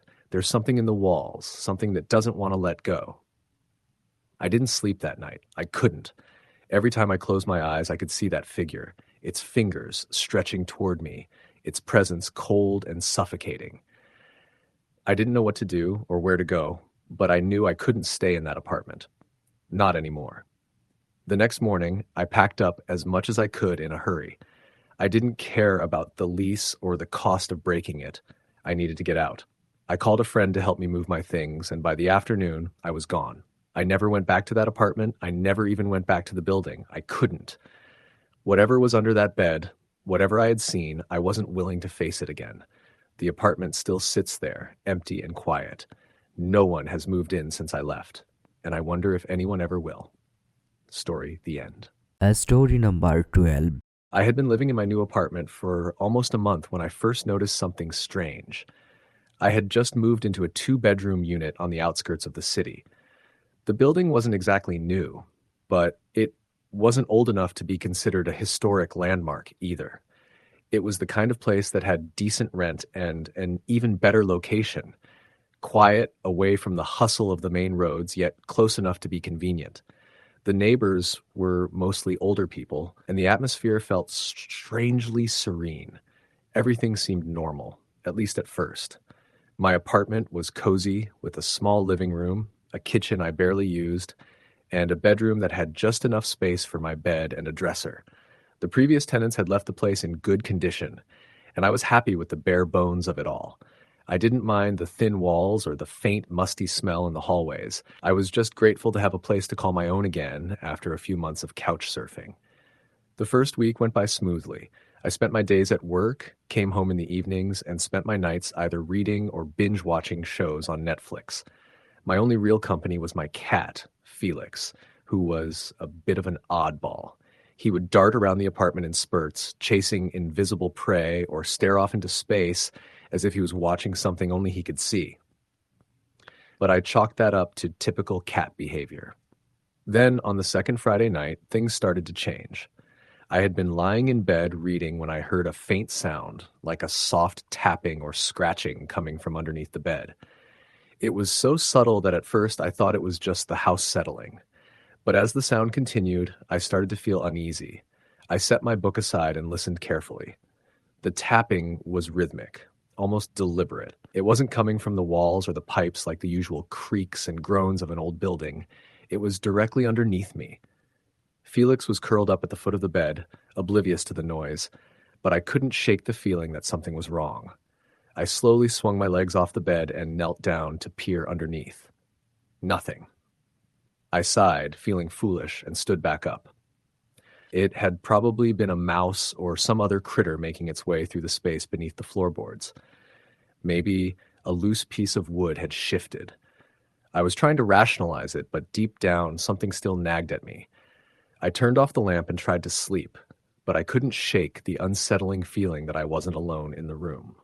The next few days were uneventful. I went to work, came home, and tried to ignore the growing sense of unease that had settled over me. But every time I went to bed, the scratching noise would return, faint but persistent. It would start around the same time, just as I was beginning to drift off to sleep, and it would go on for hours. I tried everything. I stuffed tissues in my ears to drown out the noise. I moved the bed away from the wall, thinking it might be the frame scraping against the floor. I even called the building maintenance guy to check the pipes, but he couldn't find anything out of the ordinary. Felix had also started acting strangely, darting around the apartment, his eyes wide with fear, as if he was chasing something unseen. I didn't know what to make of it, but I was getting desperate for answers. One night, after another restless evening, I decided I'd had enough. I couldn't keep pretending that everything was fine when something was clearly wrong. I grabbed a flashlight, a broom, and my phone, and I crouched down beside the bed, determined to get to the bottom of whatever was going on. I shined the flashlight under the bed first. The beam cut through the darkness, illuminating the space beneath the bed. There was nothing there. No dust bunnies, no loose items, nothing that could explain the noise. Just an empty void beneath the bed, cold and still. I felt a little ridiculous, but I wasn't ready to give up just yet. I gently poked the broom underneath, hoping to dislodge whatever might be causing the disturbance. I didn't know what I was expecting, maybe a rodent or some old debris that had been left behind. But instead of the usual scraping sound, I felt something, soft, something that felt like a hand brushing against the broom bristles. I jumped back, my heart racing. My breath caught in my throat, and I couldn't move for a moment. I took another step back, my mind racing with confusion and fear. What the hell had that been? I quickly grabbed the broom and swept it back under the bed, but whatever had been there was gone. There was no trace of it. I stood there for a long time, trying to calm my racing heart, my hands shaking. My mind was telling me it had to be my imagination, that I had just gotten myself worked up over nothing. But deep down, I knew something had been there. I stayed up the rest of the night, unable to sleep. Felix had perched himself on the windowsill, staring out into the night as if he knew something I didn't. When dawn finally broke, I couldn't shake the feeling that the apartment itself was somehow different. The walls felt thicker, heavier. It was as if the entire place was closing in on me, suffocating me with its silence. Over the next week, things only grew worse. The scratching sounds beneath the bed became more frequent and louder, often accompanied by low, guttural whispers that I couldn't quite make out. I stopped sleeping in my room entirely, instead opting to crash on the couch in the living room. Felix, who had been unusually clingy, now refused to go anywhere near the bedroom. He would hiss and growl at the door, his fur standing on end as if he could sense something lurking inside. But it wasn't just the sounds. I began to notice other things, shadows moving in the corners of the room, fleeting glimpses of something standing just out of sight. I would hear faint footsteps, someone walking in the hallway outside my door, even though no one was there. And sometimes I would wake up in the middle of the night to find that my blankets had been pulled off or my pillow was on the floor. One night, after an entire week of sleeplessness, I could no longer take it. I had to know what was under the bed. I had to know if I was just losing my mind or if something truly was in my apartment. I moved the bed away from the wall, my heart pounding in my chest. I held the flashlight in front of me, my hands trembling. I looked under the bed again, this time with more resolve, determined to find the source of all the strange occurrences. And there, in the darkness, I saw it. A face. It was pale, almost sickly looking, with hollow eyes and a twisted, grotesque grin. The face was so close to the floor that it was nearly impossible to make out its features, but I could see the faint outline of it staring up at me from beneath the bed. My body froze in terror, my breath hitching in my throat. I couldn't move. I couldn't scream. I could only stare at the face as it seemed to leer back at me, its grin widening ever so slightly. I stumbled backward, nearly tripping over my own feet as I bolted out of the room. I slammed the door behind me and collapsed against it, my mind racing. What the hell had I just seen? It didn't make any sense. There was no way that could have been real. But the image of that face, the way it had grinned at me from the shadows, was burned into my mind. I left the apartment that night and never went back. I moved in with a friend and didn't look back. I never told anyone about what I saw under the bed. I didn't need to. The truth was already haunting me. It's been years since that night, and I still have nightmares. Sometimes, when I close my eyes, I swear I can still hear that scratching sound, like something waiting for me, just beneath my bed. Story the end. Story number 13. The house was too quiet, a silence that seemed to press against the walls. For a 16-year-old like Sarah, that emptiness should have been comforting. Her parents had gone away for the weekend, leaving her in charge of her younger brother, Ben, who had been asleep in the next room since early evening. But tonight, the silence felt heavy, like a presence lingered just out of sight, waiting.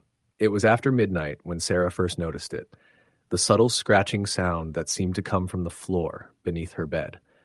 At first, she thought it was just her imagination, maybe the house settling or a mouse in the walls.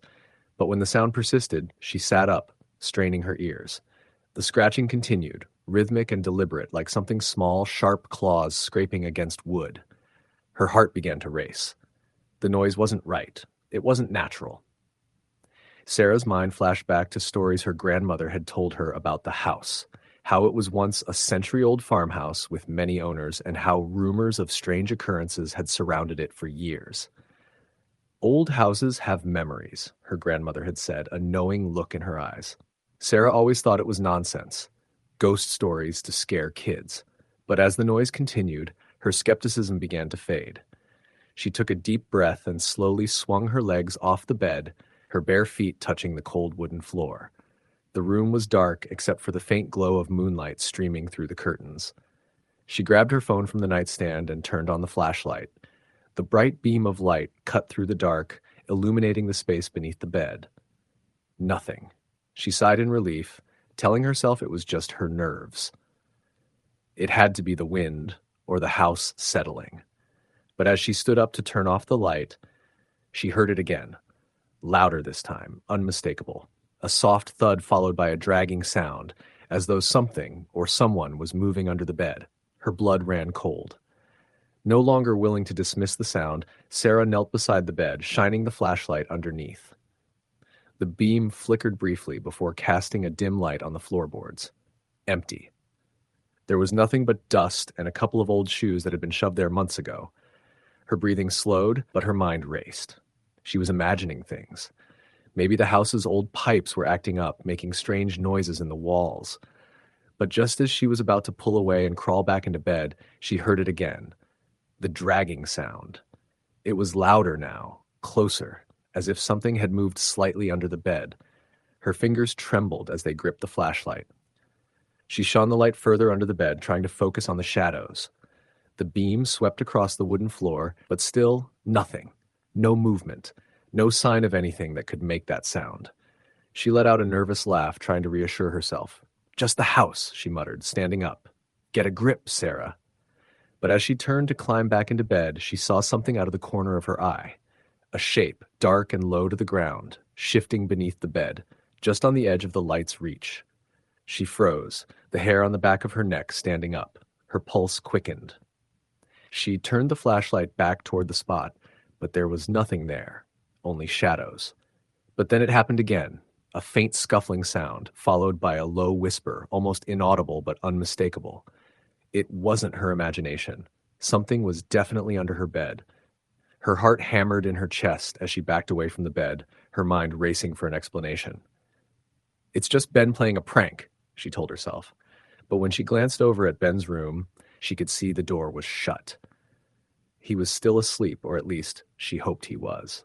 She took a few more steps back, then slowly reached for the edge of the bed and lifted the blanket. The flashlight beam trembled in her hands as she aimed it under the bed. There, just at the very edge of the light, she saw it. A pale, bony hand, small and skeletal, gripping the underside of the bed frame. The fingers were elongated, unnaturally thin, their nails scraping against the wood as if trying to pull something or someone closer. A scream caught in her throat, but she couldn't move. Her entire body went rigid, paralyzed by the sight. The hand stayed there, unmoving, as if it had been waiting for her to notice it. She pulled the blanket down with shaking hands, the flashlight now sweeping wildly across the floor beneath her bed. The hand was gone. Her breath came in sharp, shallow gasps as she collapsed onto the bed, unable to tear her eyes from the spot under the frame. Every rational part of her mind screamed that it was a trick of the light, that it was just a shadow or a trick of her tired brain. But she knew it wasn't. She had seen the hand. She had felt the presence. The silence in the room grew unbearable. Sarah lay there, wide-eyed, staring at the spot where the hand had been. She wanted to call her parents, but she was too afraid to leave the room. She didn't want to take her eyes off the bed, convinced that whatever had been under there was waiting for the perfect moment to come out.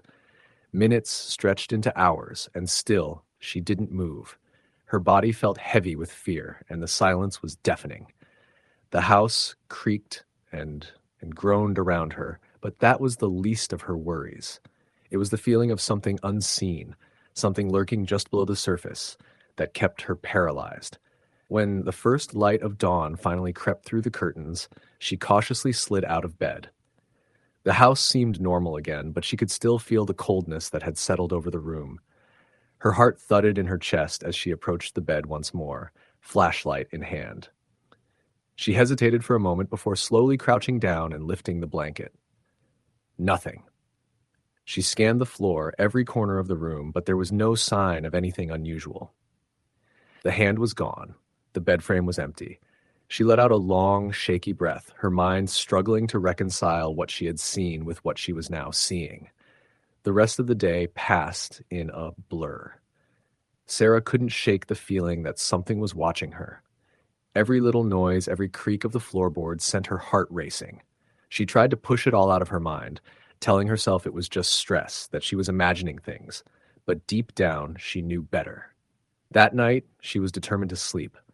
Her parents wouldn't be home until the morning, and Ben was asleep in his room. She locked the doors, checked the windows, and even double-checked the bed to make sure nothing was underneath it.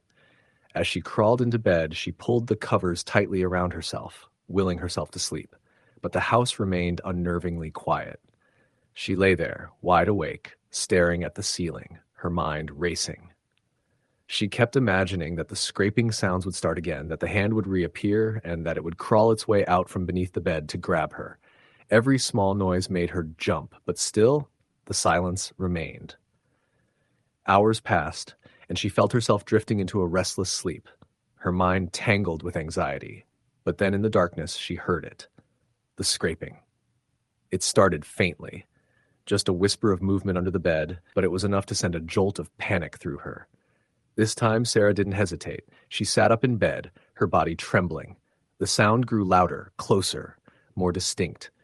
It was unmistakable now, the sound of fingers scraping against the floor. Her breath caught in her throat, and for a moment she wondered if she had imagined it, but then she saw it. A shadow, low to the ground, moving across the floor beneath the bed. She didn't have the strength to scream. She didn't have the courage to look, and then the whisper came again. "I'm here." The voice was low, raspy, like it came from a throat that hadn't spoken in years. The words didn't sound human. In that moment, Sarah knew she wasn't alone. Story the end. Story number 14. It was a typical Tuesday afternoon when I first felt something strange in the old house. My family had just moved into a large, weathered farmhouse on the outskirts of a small town in North Carolina. The house had been on the market for years, and when my parents saw it, they thought it would be the perfect place for us to start fresh. There were acres of land to explore, and the house itself was spacious, with high ceilings, creaky floors, and large windows that let in plenty of natural light. It felt like the perfect setting for a new beginning. But as we settled in, I began to notice things that didn't make sense. It wasn't anything obvious at first, just little things. A picture frame that was crooked, a door that wouldn't stay closed, or the occasional sound of something shifting in the walls. My parents shrugged it off, chalking it up to the house's age. The house had been vacant for some time, after all, and it was normal for old places to have their quirks. I was 16 at the time, and I had been given one of the larger bedrooms upstairs. It was a lovely room, with wooden floors and a large window that looked out over the yard. But from the first night I slept in there, I felt a coldness that I couldn't explain. It wasn't like the cold you get from a drafty house. It was a deeper, more unsettling chill. I couldn't shake the feeling that something was watching me whenever I tried to sleep. And as the days passed, I began to feel more and more uncomfortable in my own room. It started with the noises. I would hear scratching sounds in the middle of the night, soft, almost imperceptible at first, but growing louder as the nights went on. It sounded like something was scurrying around beneath my bed. I tried to convince myself that it was just rats or mice, but the house had been well maintained and I didn't see any signs of pests. Plus, the noises seemed too deliberate, too purposeful. It wasn't like the random scurrying of a small animal. It was rhythmic, almost like something was pacing under the bed. The first time it happened, I told myself it was just my imagination. I had just moved into a new place, and it was only natural to feel a little on edge. But the scratching continued night after night. It became impossible to ignore. I tried to tell my parents, but they just brushed it off as the house settling. They told me it was nothing to worry about, but I knew something wasn't right. One night, after a particularly restless evening, I decided I was going to investigate. I couldn't stand the feeling of dread that lingered in the room, and I needed to know what was making those sounds. I turned on the light beside my bed and slowly crept toward the edge of the mattress, staring down at the dark space beneath the bed. The scratching had stopped for the moment, but I could still feel something, like a presence, lurking in the shadows. I crouched down and looked under the bed, half expecting to see nothing at all. But what I saw made my stomach drop. At first, all I could see was darkness, but as my eyes adjusted, I noticed something strange. A pale, thin hand gripping the underside of the bed frame. It was long and bony, with fingers that seemed too thin, too pale to belong to any human I had ever seen. The hand was trembling slightly, as though it was trying to hold itself still, but it couldn't. I could feel my heart pounding in my chest, my breath catching in my throat. I wanted to scream, but no sound came out. Before I could process what I was seeing, the hand slowly retreated into the darkness, disappearing from sight. I sat there frozen for what felt like hours, unable to move, my mind racing. What had I just seen? My logical brain tried to convince me it was just a trick of the light, or maybe my eyes were playing tricks on me. But deep down, I knew it wasn't. There was something under my bed. Something I couldn't explain. The next few days were a blur. I barely slept, and when I did, I would wake up in the middle of the night with that same feeling of coldness and dread pressing down on me. I couldn't bring myself to look under the bed again. Every time I tried to sleep, I would feel like something was waiting, watching from below. I began to hear more than just the scratching sounds now. There were whispers, faint voices calling my name in the darkness. I tried to tell my parents, but they just thought I was being dramatic. My mom said I was adjusting to a new environment, and my dad assured me that it was just the house settling, but I knew it was more than that.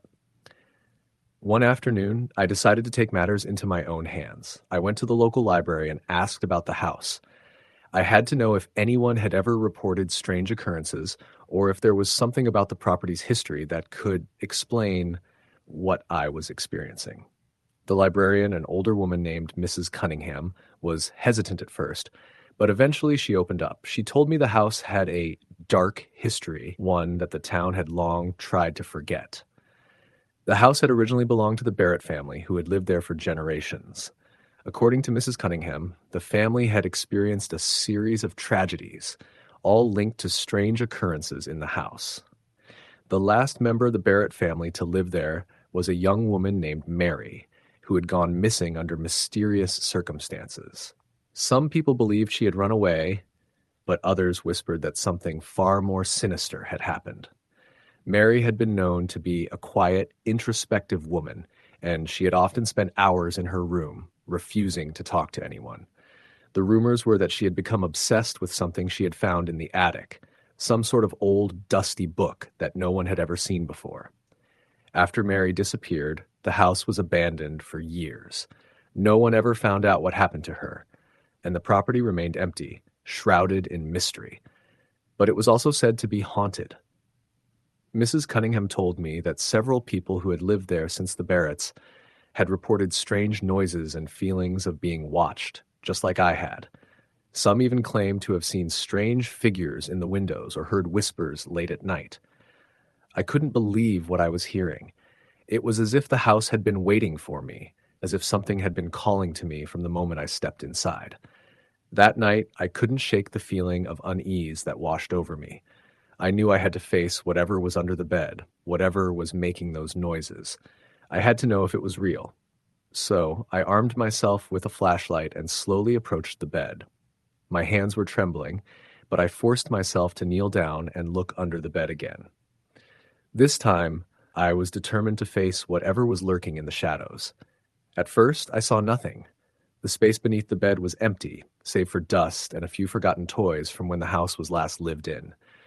But as I shone the light deeper into the shadows, I saw it. A pale face, half hidden in the darkness. It was a woman's face with hollow eyes and pale skin. Her hair was dark and matted, and her mouth was open in a silent scream. She didn't move, but I could feel her presence, pressing in on me from all sides. I tried to scream, but no sound came out. The face vanished as quickly as it had appeared, leaving only the empty space beneath the bed. I didn't know what to do. I couldn't move. I couldn't breathe. The air around me felt thick, heavy, like something was closing in on me. The whispers started again, but this time they were clearer. They were calling my name, urging me to come closer, to step into the darkness. I finally managed to pull myself away, stumbling back to my feet. I turned off the flashlight and ran out of the room, my heart racing. I didn't know what was happening to me, but I couldn't stay there any longer. The house had become a prison, and I was its captive. The next morning, I told my parents that I couldn't stay in the house anymore. I was too scared, too unsettled. They tried to reassure me, but I could see the worry in their eyes. They didn't want to admit it, but I knew they felt it too. The house was haunted. There was something evil lurking beneath the surface, something that would never let us go. We moved out of the house a week later. The property was sold again, and I never went back. I don't know what happened to the next people who lived there, but I can't shake the feeling that whatever was under my bed is still there, waiting for its next victim. Story, the end. Story number 15. It was a rainy, cold night when I first noticed it. I had been living in the small 2-bedroom apartment for about 6 months alone after my last roommate moved out. The place wasn't much, but it was cheap, and I didn't mind the somewhat creepy atmosphere. It was an old building, a former house converted into apartments with creaky floors and cracked windows, the kind of place where every little sound echoed a little too loud and every shadow seemed to linger just a bit longer than it should. I had always been a pretty rational person. Growing up, I didn't believe in ghosts or anything supernatural. No matter how many times my mom told me stories of the old house we used to live in, stories of strange noises in the night, objects being moved when no one was around, or the occasional glimpse of someone standing just out of sight, I dismissed it all as the result of old pipes, poor lighting, or my mom's overactive imagination. But after moving into this apartment, I started to question everything I thought I knew. It started innocently enough. The creaks of the building settling, the soft whispers of wind seeping through the cracks in the windows, the kind of sounds that would send a shiver down your spine if you were alone at night. But it wasn't until that one night when the wind howled louder than usual and the rain beat down against the windows that I heard something strange, a sound that didn't belong. I had been watching a movie in bed, curled up under the covers with the lights off, my phone in hand scrolling through social media. The night was calm, the usual creaking of the building acting as background noise. It was then that I heard it, the sound of something dragging along the floor, coming from underneath my bed. At first, I thought it was the wind again, or maybe the building settling, but this was different. The sound was deliberate, slow, like something was being moved, scraped along the floorboards. I froze, holding my breath, listening. The sound stopped for a moment, and I relaxed, dismissing it as nothing more than my imagination. But then it started again, this time louder and more persistent, like fingers dragging slowly across the wood. I sat up in bed, my heart racing. My first instinct was to pull the covers over my head, but I couldn't. I had to know what it was. I had to see. Slowly, I got out of bed, my feet cold against the floor. The room was dim, the only light coming from the streetlights outside, casting long shadows across the room. I stood there for a moment, listening to the silence that followed the strange noise. Then, with a deep breath, I crouched down by the edge of the bed and peered underneath. There was nothing there. Nothing except dust and a few stray items I had forgotten about. Old books, a box of tangled wires, and an empty shoe. Just the usual clutter. But I couldn't shake the feeling that something was wrong. I stood up, brushing the dust from my hands, trying to laugh it off. "It's just your imagination," I muttered to myself, trying to calm the nerves that were beginning to settle in my stomach. I climbed back into bed, pulling the covers up to my chin. But as I lay there staring at the ceiling, the silence in the room felt heavier. The sounds outside had died down, the wind no longer howling, but something felt off. I couldn't explain it, but I had the distinct feeling that I wasn't alone. It was then that I heard it again, a soft shuffle from beneath the bed. I sat up quickly, my heart pounding in my chest.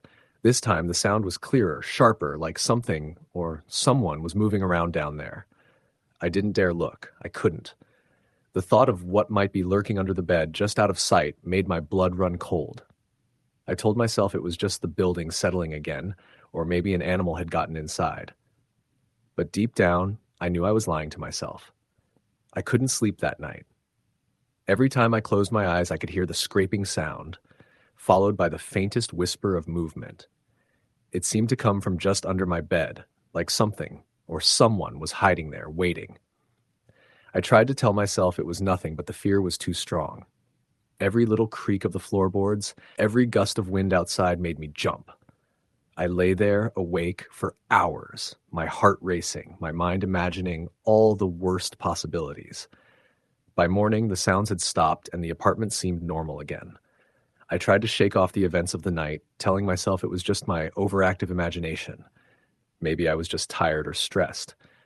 I had been working late at the office, and the lack of sleep might have made me hear things that weren't there. But that night, it happened again. I was lying in bed, watching TV, when the sound came. Soft, slow, scraping against the floor. This time, I didn't hesitate. I didn't try to talk myself out of it. I jumped out of bed and dropped to my knees beside it, shining my phone's flashlight under the frame. The beam of light swept across the dusty floor, revealing nothing. Just the usual mess. Books, wires, and empty boxes.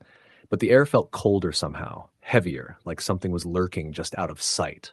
My heart was pounding in my chest as I tried to steady my breath. I wanted to check again, to make sure there was really nothing there, but I couldn't bring myself to do it.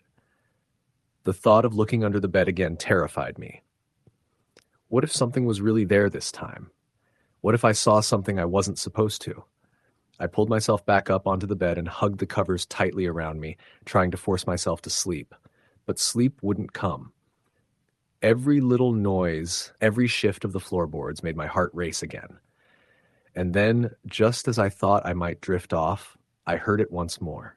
This time it wasn't just scraping. It was breathing. Soft, shallow breaths, like someone was lying under the bed, barely able to catch their breath. I froze, unable to move, my blood running cold. The sound seemed to be coming from directly under me. I could almost feel the weight of whatever was there, close enough to touch me, but out of reach. I didn't know how long I stayed there, unable to move, my mind racing with possibilities. Was it a person or something else? My logical mind screamed that it was just a trick of the wind, or maybe a rodent caught in the walls. But deep down, I knew that wasn't the case. I had heard what I heard, and nothing could explain the breathing. Finally, after what felt like hours, the sound stopped. The room was dead silent once again, the only noise being my own shallow breathing. I slowly sat up in bed, my eyes darting around the room, looking for any sign of movement. Nothing. Everything was still. I got up cautiously and, once again, peered under the bed, flashlight in hand. The beam of light flickered and then illuminated the empty space beneath. But this time something was different. A shadow. A faint dark shape was barely visible in the far corner of the space under the bed, just beyond the light's reach. I didn't dare move closer. I couldn't. The shadow seemed to twitch like it was alive, shifting in the darkness. And then just as quickly as it had appeared, it was gone. I backed away, my breath coming in ragged gasps. I stumbled backward, nearly falling over my own feet. The room felt suffocating, the walls closing in around me. I didn't know what I had just seen, but I knew one thing for sure. I wasn't staying in that apartment another night. I grabbed my phone, my hands shaking, and called my friend Emily. She lived just a few blocks away, and I needed to be somewhere else, anywhere but here. She picked up on the second ring, groggy but concerned. I didn't explain everything, just told her I needed to come over. The rest of that night was a blur. I stayed at Emily's place, telling myself that whatever had happened was just a series of bad coincidences. But deep down, I couldn't shake the feeling that something had been in my apartment, something that didn't belong. And when I finally returned to grab my things the next day, I made sure to keep the lights on, the doors locked, and never ever look under the bed again. But the sound, the breathing, it still haunts me. Even now, months later, whenever the night is quiet and the wind blows just right, I can almost hear it again, that slow, deliberate scraping, that shallow breath. And I know that whatever was under my bed that night is still waiting. Story the end. Story number 16. It was a warm autumn evening when my family moved into the new house. We had been searching for a while, but this place felt like the perfect fit. It was a charming old farmhouse on the outskirts of a small town in Kentucky. The house was surrounded by tall oak trees, their leaves beginning to turn gold and orange, and there was a vast backyard with a garden we could plant flowers in. My parents were excited about the move. They'd been talking about finding a place with more space for months. My younger sister, Emma, was thrilled as well. She loved the idea of having her own room and a big backyard to play in. I, on the other hand, wasn't as excited. I had just turned 16, and moving to a new house, to a new town, was the last thing I wanted. But I kept my complaints to myself, not wanting to spoil the mood. The house itself was beautiful, with high ceilings and wide windows that let in the light. It was 2 stories, with an old wooden staircase that creaked under our feet. The rooms had an old-world charm, with faded wallpaper and vintage light fixtures. When I first saw the room I was going to sleep in, it seemed cozy enough, though the hardwood floor was cold, and the room had an eerie, empty feel to it. At first, nothing seemed out of the ordinary. I unpacked my things, set up my bed, and decorated the room with a few posters and bookshelves. Emma was happy with her room too, though she was already talking about how much she loved her bed and the view of the trees from her window. The first few nights passed without incident. But on the 3rd night, I started noticing something strange. I woke up to a soft creaking sound. At first, I thought it was just the house settling. After all, it was an old place. But as the nights went on, the creaks became more distinct, as though someone was walking around in my room. I'd lie there, still as possible, listening for the source of the noise, but it was always gone by the time I gathered the courage to look. I tried to brush it off. Maybe it was the house's foundation or the wind shifting the wooden beams. But when it continued for several nights, I started to feel uneasy. I began sleeping with the light on, hoping that the glow of the lamp would keep whatever it was at bay. The house, though beautiful, had a way of making me feel small and exposed. Something about it didn't sit right with me. One night I woke up again, this time to something even stranger. I could hear a faint tapping sound. It was rhythmic, deliberate, coming from the space under my bed. I froze, my heart pounding in my chest.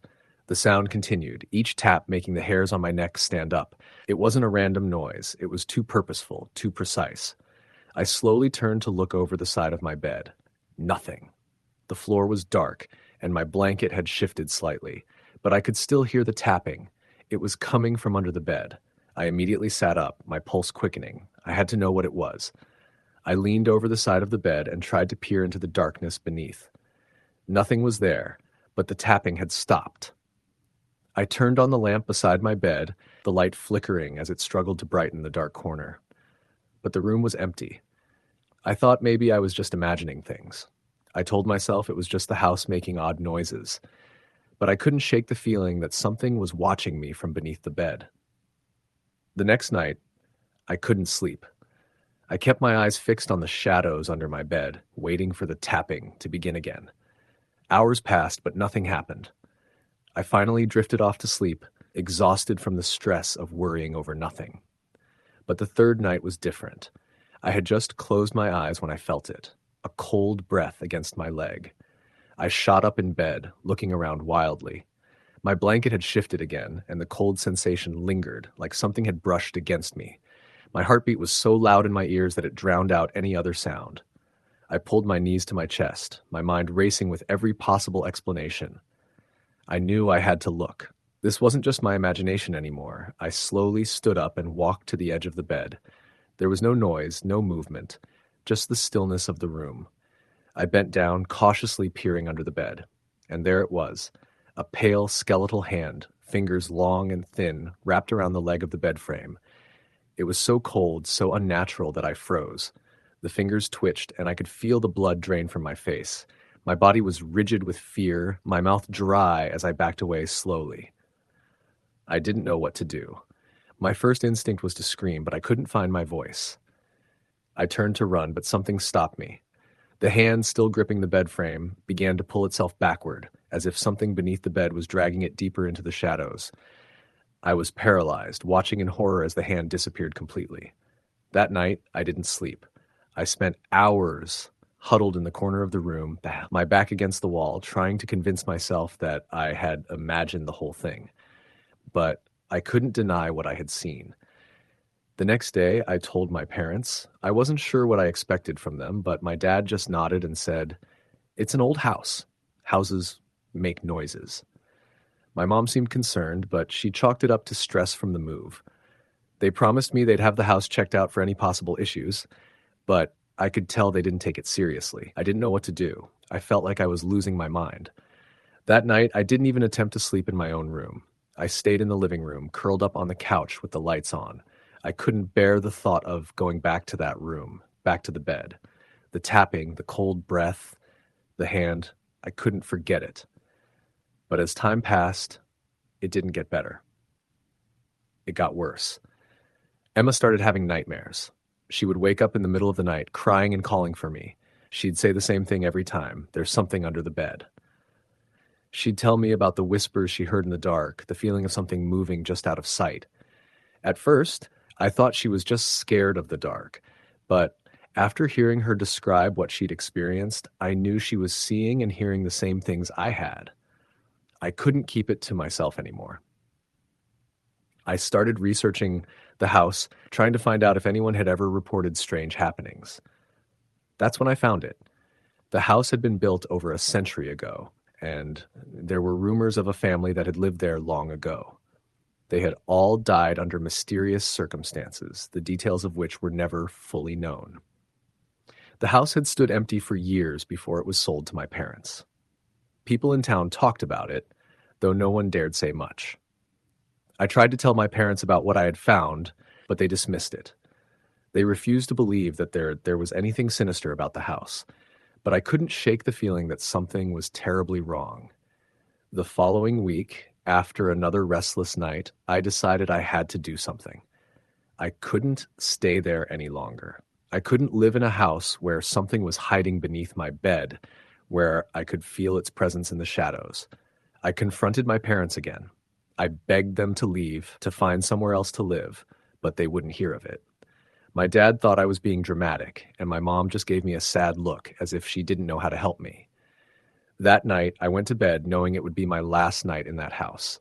I left my suitcase by the door, ready to leave the next morning. As I lay in bed, I heard the tapping again, the faint sound of nails scraping across the floor. I squeezed my eyes shut, willing it to stop. But it didn't. Then I felt it, a cold, clammy hand on my ankle. My heart nearly stopped. I gasped, but no sound came out.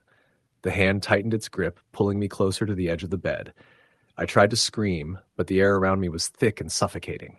I reached out, grabbed the bed frame, and yanked myself away. And then, just as suddenly as it had started, it stopped. I didn't wait for another second. I grabbed my suitcase and ran out of the house, never looking back. The house has been empty ever since. My parents sold it a few months later, but I never went back. Every now and then I hear stories about it from people in town. Some say it's still haunted. Others claim to have seen strange lights in the windows. I don't know what's under the bed in that house, but I know one thing for sure. I'm never going back. Story, the end. Story number 17. When I was 9 years old, my parents and I moved into a modest house in a quiet neighborhood in Pennsylvania. It was the kind of place with worn fences, trees that scraped against windows on windy nights, and a strange, Persistent smell of damp wood that never really went away, no matter how often my mom scrubbed the floors or opened the windows. The house had 3 bedrooms, one for my parents, one for me, and a smaller room that was mostly used for storage. From the very beginning, I hated that house. Something about it made me feel watched, even when I was alone. My bedroom was at the end of a short hallway, across from the bathroom. The door always creaked when I opened it, which I initially thought was just the charm of living in an old house. The walls were a dull cream color. The carpet was a faded brown that never quite looked clean, and the room smelled faintly of mildew, like it had been shut up for years. My bed was a low wooden frame with a squeaky mattress and a hollow space beneath that was big enough for storage boxes, or for a child to crawl into, which I never dared to do.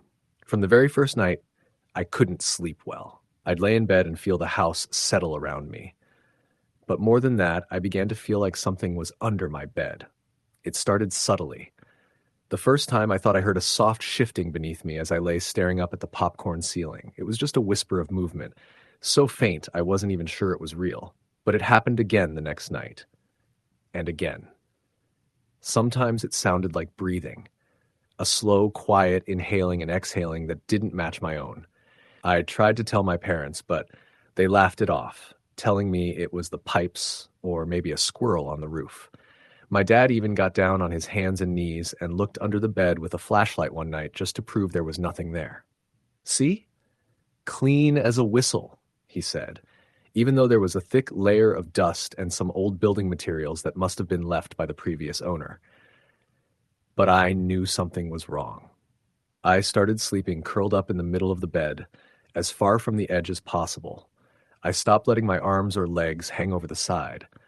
Something about that dark space beneath me felt wrong, like it was hungry or waiting. I tried sleeping with a nightlight, then with a flashlight under my pillow, but it didn't help. The sounds under the bed continued, and soon they escalated. One night I was lying on my side when I felt a sharp tug on my blanket from below. My heart leapt into my throat. I yanked the blanket back up, convinced it must have just snagged on something. But then it happened again, harder. And this time I heard it, a low, gravelly whisper from underneath the bed. Too close. I bolted out of bed screaming. My dad came rushing in, turned on the lights, and found me in a panic, pointing at the space beneath my bed. He dropped down again with his flashlight, shining it into the dark, narrow gap. Nothing. Just dust and the wooden slats. This time, he wasn't quite as dismissive. "Maybe it was a bad dream," he said. "You've been a little stressed about the move, haven't you?" But I knew it wasn't a dream. I hadn't even been asleep when it happened. After that, I refused to sleep in my room. I slept on the couch for 2 nights until my mom finally lost her patience and told me to go back. She even promised to leave the hallway light on and gave me a small radio to play soft music as I slept. That night, the house was silent except for the low murmur of the classical station I'd tuned in. I curled up under my blanket and tried to think of anything else. I kept my flashlight clutched tight in my hand, pointing it toward the floor. Hours passed.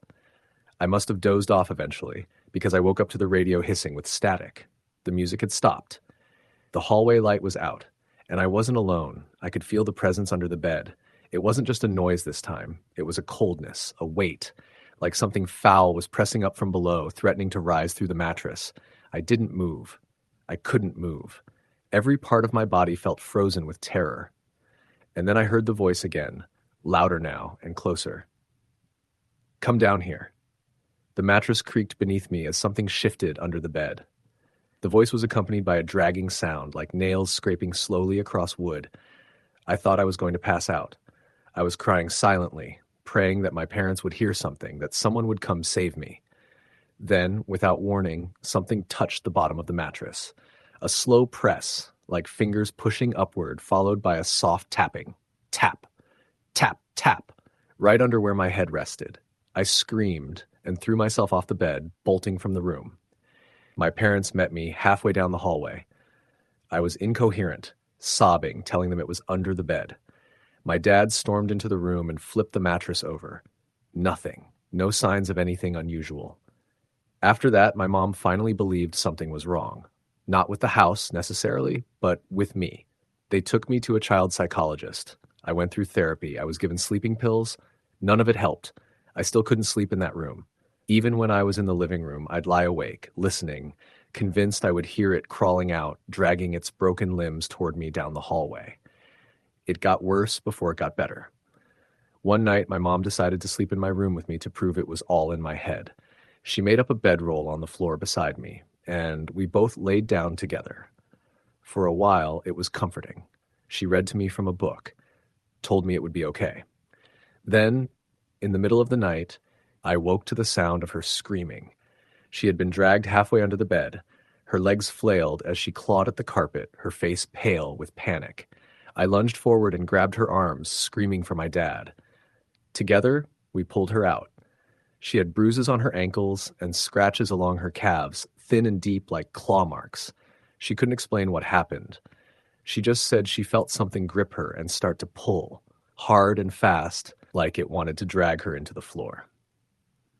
After that night, my parents sealed off the room completely. They put my bed in the spare room, even though it barely fit. We never spoke of what happened again. My mom told me later she had seen a face under the bed when she was being dragged, a pale, almost human face with hollow black eyes and a mouth that moved silently, whispering words she didn't understand. We stayed in that house for another 2 years. I never stepped foot in that room again. It remained locked, untouched, the door sometimes rattling on its own in the middle of the night. My dad tried to blame it on drafts, the old windows, the shifting of the foundation, but we all knew better. Eventually, we moved to a different town, a newer house, cleaner, brighter, no musty smells, no cold drafts. I had a new room and a new bed, one that sat directly on the floor so nothing could ever crawl under it again. For a while, everything seemed fine. The nightmares stopped. I slept through the night. I started to believe maybe it really had been in my head. But then, a few years later, I visited a friend from high school whose family had just moved into a house not far from where I used to live. As we walked past the hallway in his home, I felt a chill crawl up my spine. The hallway was almost identical to the one in my old house. I didn't think much of it until I saw his room. It was the same layout, the same creaky door, the same dull cream walls, the same faded brown carpet. He laughed when I mentioned it, saying the house had a twin somewhere in town. Then he told me something that made my blood run cold. Funny thing is, he said, we had to get rid of the bed that came with the room. It used to belong to the last owners. My little brother swore he heard something under it. One night, he said it whispered to him. I stared at him, my mouth dry. What did it say? He shrugged. Something about coming down. Honestly, I think he was just trying to get attention. I didn't say anything. I just nodded and smiled and made an excuse to leave. That night, I pushed my bed hard against the floor again, and I didn't sleep. Sometimes when it's especially quiet, I still hear it. Faint breathing, a whisper just beneath the edge of hearing. Waiting. Story the end. Story number 18. I was 27 when I moved back into my parents' house, not because I wanted to, but because I didn't have much of a choice. My apartment building in Chicago had been condemned after a burst pipe flooded 4 floors. Everything I owned was ruined or stolen while I was in temporary housing, waiting for insurance to respond. By the time I got word that nothing was salvageable, I was jobless, broke, and exhausted. My dad offered to let me stay in my old room until I could get back on my feet. I accepted, swallowing my pride. It felt like a failure to return to the same twin bed and faded posters I'd left behind a decade earlier. The room was just as I remembered it, musty with a faint scent of old wood and laundry detergent. The walls had yellowed slightly, the carpet was thinner than I recalled, and the mattress was harder. Still, it was shelter. My parents were kind enough, though I could tell my being there made things a little awkward. They were used to an empty house and their routines. I tried not to be in the way. The first few nights were normal. I was tired and fell asleep quickly. But on the 4th night, something strange happened. It started with a noise, a soft, almost imperceptible dragging sound beneath my bed. I had been lying on my back, scrolling through my phone with the lights off. At first, I thought it was the rustling of the house settling, maybe a mouse. I paused and listened. The noise continued, slow and deliberate, like something dry sliding across carpet fibers. I sat up and flicked on the bedside lamp. Silence. I leaned over and peeked under the bed, heart lightly tapping. Nothing. Just a few cardboard boxes filled with old yearbooks and CDs. I shrugged it off and turned the light off again. Probably my imagination. The next night, the same sound returned. This time it was louder, unmistakably deliberate, a steady scraping noise directly beneath where I was lying. It made my skin crawl. I sat up quickly, flipped the covers off, and stared at the floor. It stopped again the moment I moved. I grabbed a flashlight and checked under the bed more thoroughly. Nothing. I even pulled the boxes out and opened them. Just dusty memorabilia and tangled cords. But I couldn't shake the feeling that I was being watched. I didn't sleep much that night. By the sixth night, it escalated. I was lying on my side, half asleep, when I felt something brush against the bottom of my mattress, like a push from underneath. A single jolt, subtle but strong enough that I felt it in my spine. I sat up, heart pounding, and turned on the light.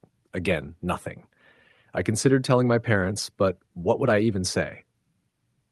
Something's under the bed that isn't there. I didn't want to sound crazy. The following day, I bought mouse traps and placed a few under the bed. Maybe a raccoon had somehow gotten into the crawl space. I even borrowed one of my dad's old hunting cameras and set it up facing the bed. I wasn't messing around. Whatever it was, I wanted proof. That night, I couldn't sleep at all. I lay awake, blanket pulled up to my chin, watching the shadows stretch and move across the ceiling. I didn't hear the scraping this time. Instead, I felt a shift in the room. The air became dense, heavier, like humidity without heat. My ears popped. Then came the smell, foul, like rotting meat and old water. It drifted up slowly from beneath the bed, thick and sickening. I gagged and rolled out of bed. This wasn't in my head. Something was wrong. I didn't check under the bed that night. I slept on the couch. The next morning, I reviewed the camera footage. Most of it was static, just me tossing and turning. But at 3:47 a.m., the screen glitched. The image blurred and distorted with horizontal lines like a broken VHS. It lasted for maybe 6 seconds. When the image cleared, the bed skirt had lifted ever so slightly, like someone underneath had brushed it with a hand or foot. I paused the footage and leaned in closer.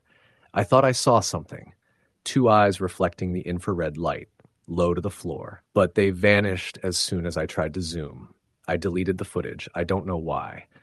I told myself I was overreacting, maybe a trick of light, an insect crawling over the lens. Still, I didn't sleep in that room again for another 3 days. My parents noticed, of course. I blamed it on the mattress being bad for my back. My mom offered to swap for the guest bed, but I declined. I didn't want anyone else in that room. Eventually, though, I had to go back. I couldn't live on the couch forever. I cleaned the room, vacuumed thoroughly, aired out the windows, and lit a candle to cover the lingering scent. It helped, at least during the day. At night, it came back stronger than ever, like death soaked into the carpet. That night, I slept with all the lights on. I didn't use the covers. I didn't dare close my eyes. At around 2:15 a.m., I heard a whisper. Not a voice exactly, more like the sound of someone's breath shaping words they weren't quite saying. It came from directly beneath my bed. I couldn't move. My limbs felt cemented to the mattress. I wanted to scream but couldn't open my mouth. My heart was hammering so fast I thought I might pass out. Then I felt something touch my ankle. A single, ice-cold finger brushing against the exposed skin above my sock. That broke the paralysis. I jerked upward, screamed involuntarily, and rolled off the bed. I landed hard, banging my elbow on the floor. I scrambled to my feet and flipped the bed up against the wall in a panic. There was nothing there. No one. Just the hardwood floor, the flattened carpet, and the empty space where the mattress had sat. The air stank, worse now, wet and organic, like decay sealed in a coffin. My parents came running in seconds later. My mom asked what happened.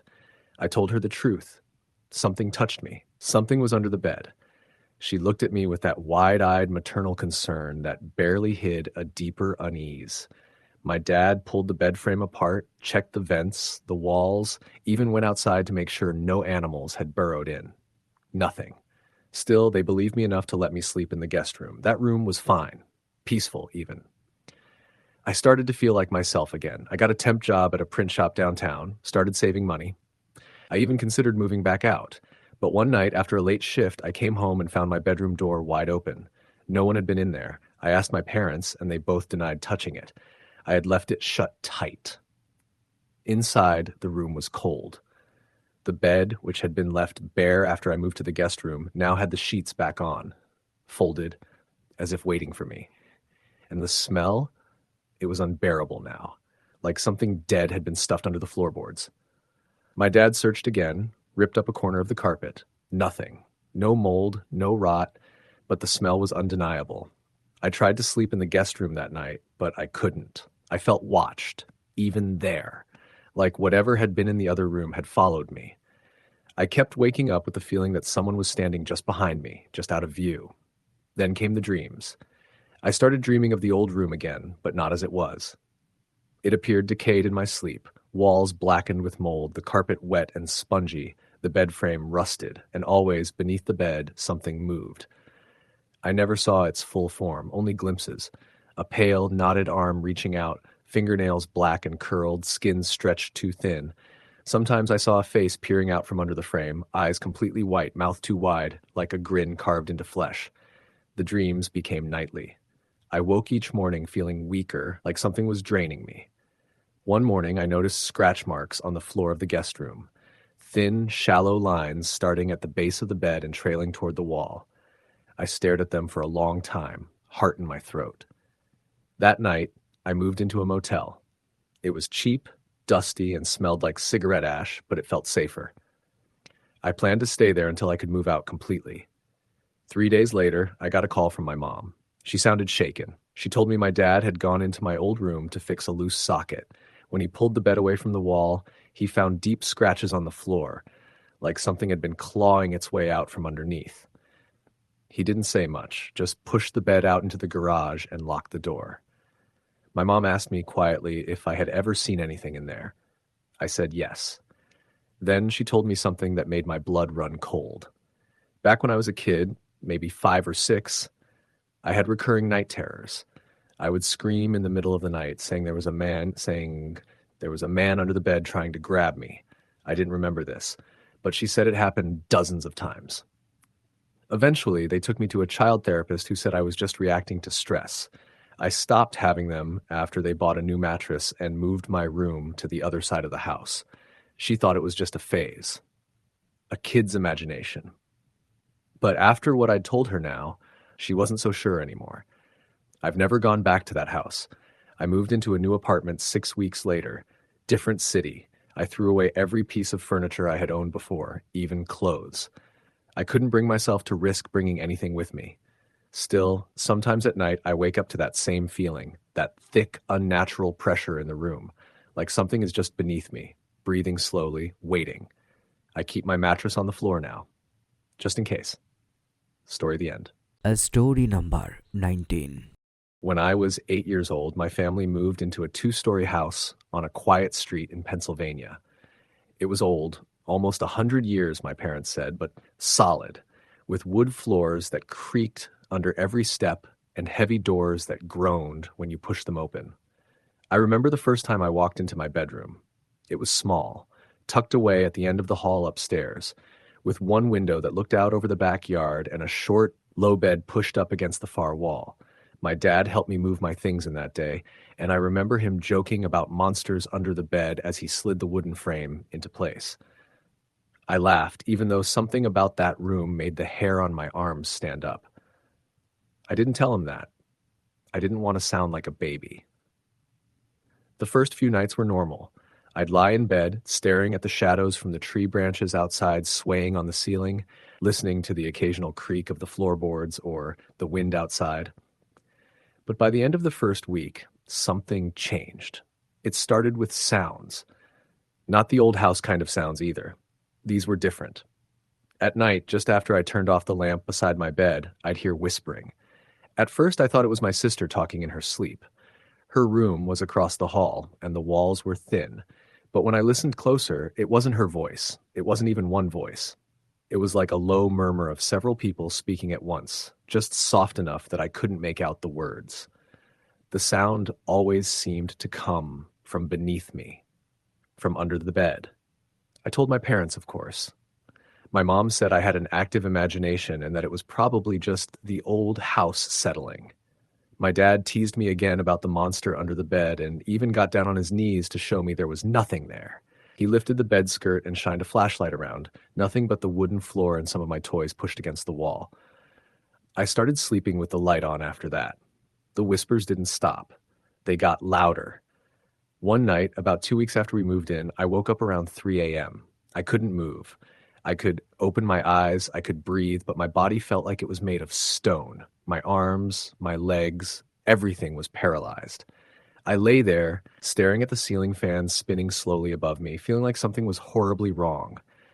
Then I heard it again, the whispering. This time it was clearer. I still couldn't understand the words, but it was definitely coming from under the bed. My eyes shifted toward the edge of the bed where the blanket hung over. I couldn't see underneath, but I could feel it. Something was there. The air was heavy. I wanted to scream, but I couldn't make a sound. And then the mattress moved. It was subtle, like the slightest pressure from below, but it was enough. Something underneath me was pushing up, testing the weight. I felt the sensation of long fingers pressing against the wood slats under the mattress. I lay there, frozen in place, tears spilling down the sides of my face. I must have passed out from fear, because the next thing I remember was waking up to the sun streaming through the window and my mom calling me for breakfast. That morning, I pulled the bed away from the wall. Nothing, just dust and a few of my Legos. But that night, it happened again. And the night after that, I started sleeping on the floor in my sister's room. I didn't tell her why, just said I was scared of the dark. She didn't seem to mind. But after 3 nights, my parents told me I had to sleep in my own bed again. They said I was too old to be acting this way. The night I returned to my room, I stayed awake as long as I could, staring at the ceiling, holding my flashlight. Around 2 a.m., I heard a faint creak, just one. Then silence. I clicked on the flashlight and leaned over the edge of the bed slowly. I didn't pull the blanket up. I didn't look underneath. I just stared. Then something touched my foot. Not a breeze, not a blanket. Fingers. Cold fingers wrapped around the arch of my foot and tugged. Hard. I screamed so loud my dad nearly fell down the stairs, rushing to my room. By the time he got there, the blanket was back in place, and I was curled into a ball, sobbing. He checked under the bed again. Nothing. I refused to sleep in the room after that. My parents gave in after I slept 3 nights in the hallway, and they finally moved me into the guest room downstairs. Years passed. I never talked about that bedroom again. I never went back inside it, not even when my little cousin started staying there when they visited. He never said anything, though. Maybe it stopped after I left. I was in college when my mom called me one evening. She sounded shaken. She said my cousin had come over for the weekend, and the night before he'd run out of the upstairs bedroom screaming. He said something had grabbed his ankle and tried to pull him under the bed. I felt sick when she told me. I hadn't thought about that room in years. After that, no one slept in there anymore. My parents turned it into a storage room. My mom said it was just a coincidence, maybe a mouse or something, but I could tell she didn't believe it. Not really. 5 years later, after my dad passed away, my mom sold the house. She didn't say it directly, but I could tell she was relieved to leave it behind. She moved into a small condo not far from where I lived, and I helped her pack everything. The last day we were in that house, I went upstairs one final time. I don't know why. Maybe I just wanted to see the room again. I stood in the doorway and looked in. It looked smaller than I remembered. The floor was bare, dusty. The window was cracked, and the light from outside spilled across the wood. I stood there for a long time, listening. Silence. Then the faintest creak of wood. It came from under the bed frame. I turned and left without looking. Years later, my wife and I moved into a new house after our second child was born. It was in a different state, a newer neighborhood. It had no history. Everything was clean and modern. But one night, while I was tucking my son into bed, he looked at me with big, wide eyes and said, "Daddy, I think there's someone under my bed." My stomach turned. I told him there was nothing there. I even checked myself, pushing aside toys and stuffed animals. Nothing. I told myself it was normal for kids to think that. Every child had a phase like that. It didn't mean anything. But that night, around 2:45 a.m., I woke up to the sound of whispering. It wasn't loud, just a soft, familiar murmur like wind through dead leaves. I walked into my son's room. He was asleep. The nightlight in the corner cast a soft orange glow across the room. I listened. The whispering was coming from under his bed. I leaned down slowly, my heart thudding against my ribs, and pulled the blanket aside. There was nothing there. I sat on the floor next to his bed for hours, listening. Eventually, the whispering stopped. I never told my wife. I didn't want to scare her. But from that night on, I slept with the door to our room open, always listening for that sound. It didn't happen again for a while. But a few months later, my son woke me in the middle of the night. "There's someone under my bed again," he whispered. I followed him to his room. It was quiet. I told him to wait outside the door. I got on my knees, pulled up the comforter, and looked underneath. There was something there. Not a person, not exactly. It was a shape, a dark, wiry shape pressed into the far corner, unmoving. It didn't have eyes, but I could feel it watching me. It wasn't fear I felt, it was recognition. It hadn't stayed in that house after all. I grabbed my son, locked the door to the room, and we slept downstairs on the couch for the rest of the night. I didn't look back. We moved again 6 months later. I never explained to my wife why. But every new place we live in, the first thing I do is check under every bed. Because I know, no matter how far we go, it's only a matter of time before it finds us again. Story the end. Story number 20. It started with a phone call from my sister, Mia. She lived alone in a small rental house on the outskirts of a quiet town in Oregon. It was an old house, the kind that creaked even when nobody moved, with thin windows and warped wooden floors. She was used to the solitude, preferring the quiet over the chaos of city life, and for the most part, she liked her privacy. But that night, she sounded scared. I could hear it in her voice. "Hey, can you stay on the phone with me for a bit?" she asked, voice hushed. I sat up in bed. "What's going on?" I don't know. I keep hearing something under my bed." There was a pause, filled only by the static hum of the phone. I assumed she was joking at first. We used to scare each other as kids with stories about monsters or dead people hiding under our beds. It was a game then, but her silence didn't feel like a game. Like scratching or breathing. I know it sounds crazy, but I swear it's coming from under the bed. I rubbed my eyes, trying to shake off the sleep. "You think it's an animal?" "No, it doesn't sound like that. It's too deliberate. And I looked under already. There's nothing." "You sure? I mean, it could be a raccoon or something that got in." "No, I'd know. This is different. Just stay on the line, please." She was whispering now. It unsettled me. I'd never heard her so shaken. "Okay," I said, settling back against my pillow, gripping my phone tighter. "I'm here." She didn't say anything for a while. I thought maybe she was just nervous, trying to fall asleep with some comfort. But then she whispered, almost inaudibly, "It's back." I sat upright again. "What is?"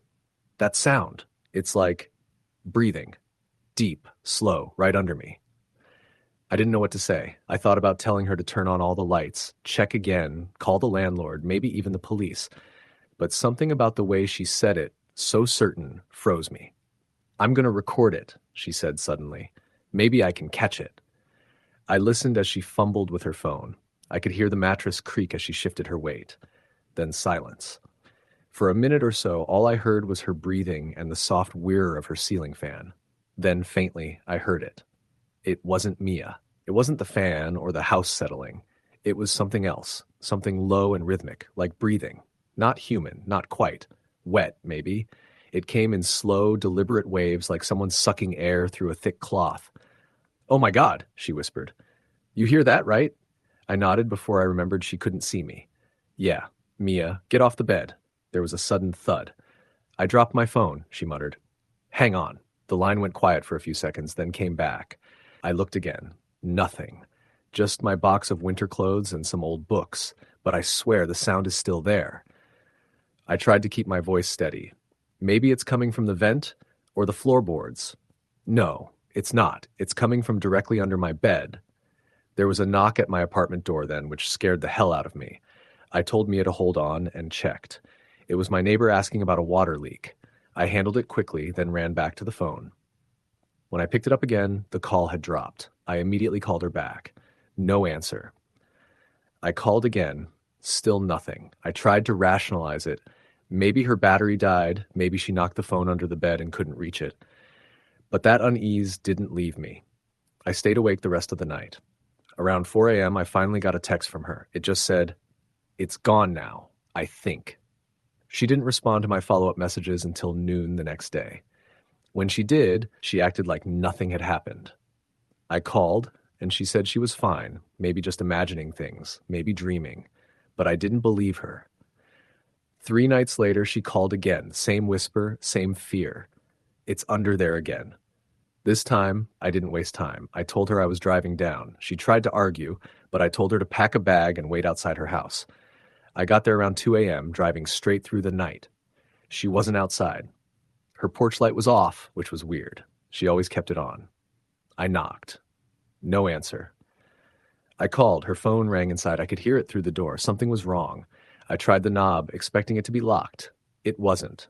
The living room was dark, save for the glow of her TV playing static. The couch cushions were scattered on the floor. One of her shoes lay near the hallway, the other halfway across the room. I called out, "Mia?" No answer. I walked down the hall, every instinct screaming that something wasn't right. Her bedroom door was slightly ajar. I pushed it open slowly. The bed was empty, the blankets thrown to the side. Her phone lay on the floor, screen cracked, blinking with missed calls and messages. I approached the bed. Every hair on my body stood up. Something inside me didn't want to look, but I had to. I got down slowly, crouching, and looked underneath. At first, all I saw was the box of winter clothes that sat some paperbacks stacked neatly beside it. Nothing out of the ordinary. But then I noticed the far corner, a small patch of floor where the wood looked damp, like something had been breathing on it. Then I saw something else, a clump of hair, long, dark, and unmistakably hers, and next to it a handprint. Not a normal one, too long, fingers stretched unnaturally, pressed into the floor like it had been waiting there. I stood up so fast I hit my head on the frame. I ran outside and called the police. They searched the house top to bottom. No sign of Mia, no sign of a break-in, no footprints outside, no witnesses. Just me in a house that felt colder than the air outside. They found more hair under the bed, more prints. The investigators couldn't explain it. They treated me like a suspect for a while, even though I was never charged. The case eventually went cold. I moved into her house after a few months, mostly because I couldn't afford my own place anymore. I told myself it was just a way to hold on to her, to keep looking for clues, to not give up. But that first night, lying in her old bed, I couldn't sleep. I kept imagining the breathing sound she described. I checked under the bed 4 times. Nothing. But around 3:30 a.m., just as I started to drift off, I felt something. The mattress dipped slightly, as if someone was shifting their weight at the edge. I bolted upright. No one was there. I turned on every light in the house, checked under the bed again, still nothing. The next night it was the same. A sense of pressure, a presence, not visible but thick in the air. And then on the 3rd night I heard it. Breathing. Slow. Deep. Not mine. I recorded it, played it back, there it was. I moved to the couch, but it followed. Whatever it wasn't under the bed. It was under any bed. I started sleeping on the floor, then on a reclining chair. But it didn't matter. One night I dozed off in the chair and woke up unable to move. Classic sleep paralysis, I told myself. Except I wasn't on my back. I was sitting upright, eyes wide open, and I could see. From across the room, under the coffee table, something long and dark began to slither out. Not fast, not crawling, just shifting. It wasn't a full figure, not at first. Just a hand, long, bony fingers, nails that scraped along the wood, then a second hand, and then a face. Not human, not quite. Pale, sunken, eyes black as pits, no expression, just watching. I couldn't move, couldn't scream. It pulled itself closer, slowly, as if savoring the moment. Then it stopped inches from my feet and smiled. Not a grin, not with teeth. It was like its entire face bent, cracked open, and then darkness. When I came to, the thing was gone. But ever since that night, I've felt it. It doesn't stay in one place. It moves, under beds, under tables, under chairs. It's the space between, the dark corners, the places we ignore. It doesn't always make a sound, but when it does, that breathing never changes. Slow, deep, patient. I haven't slept in a bed in months. I keep all the lights on. I haven't told anyone. Who would believe me?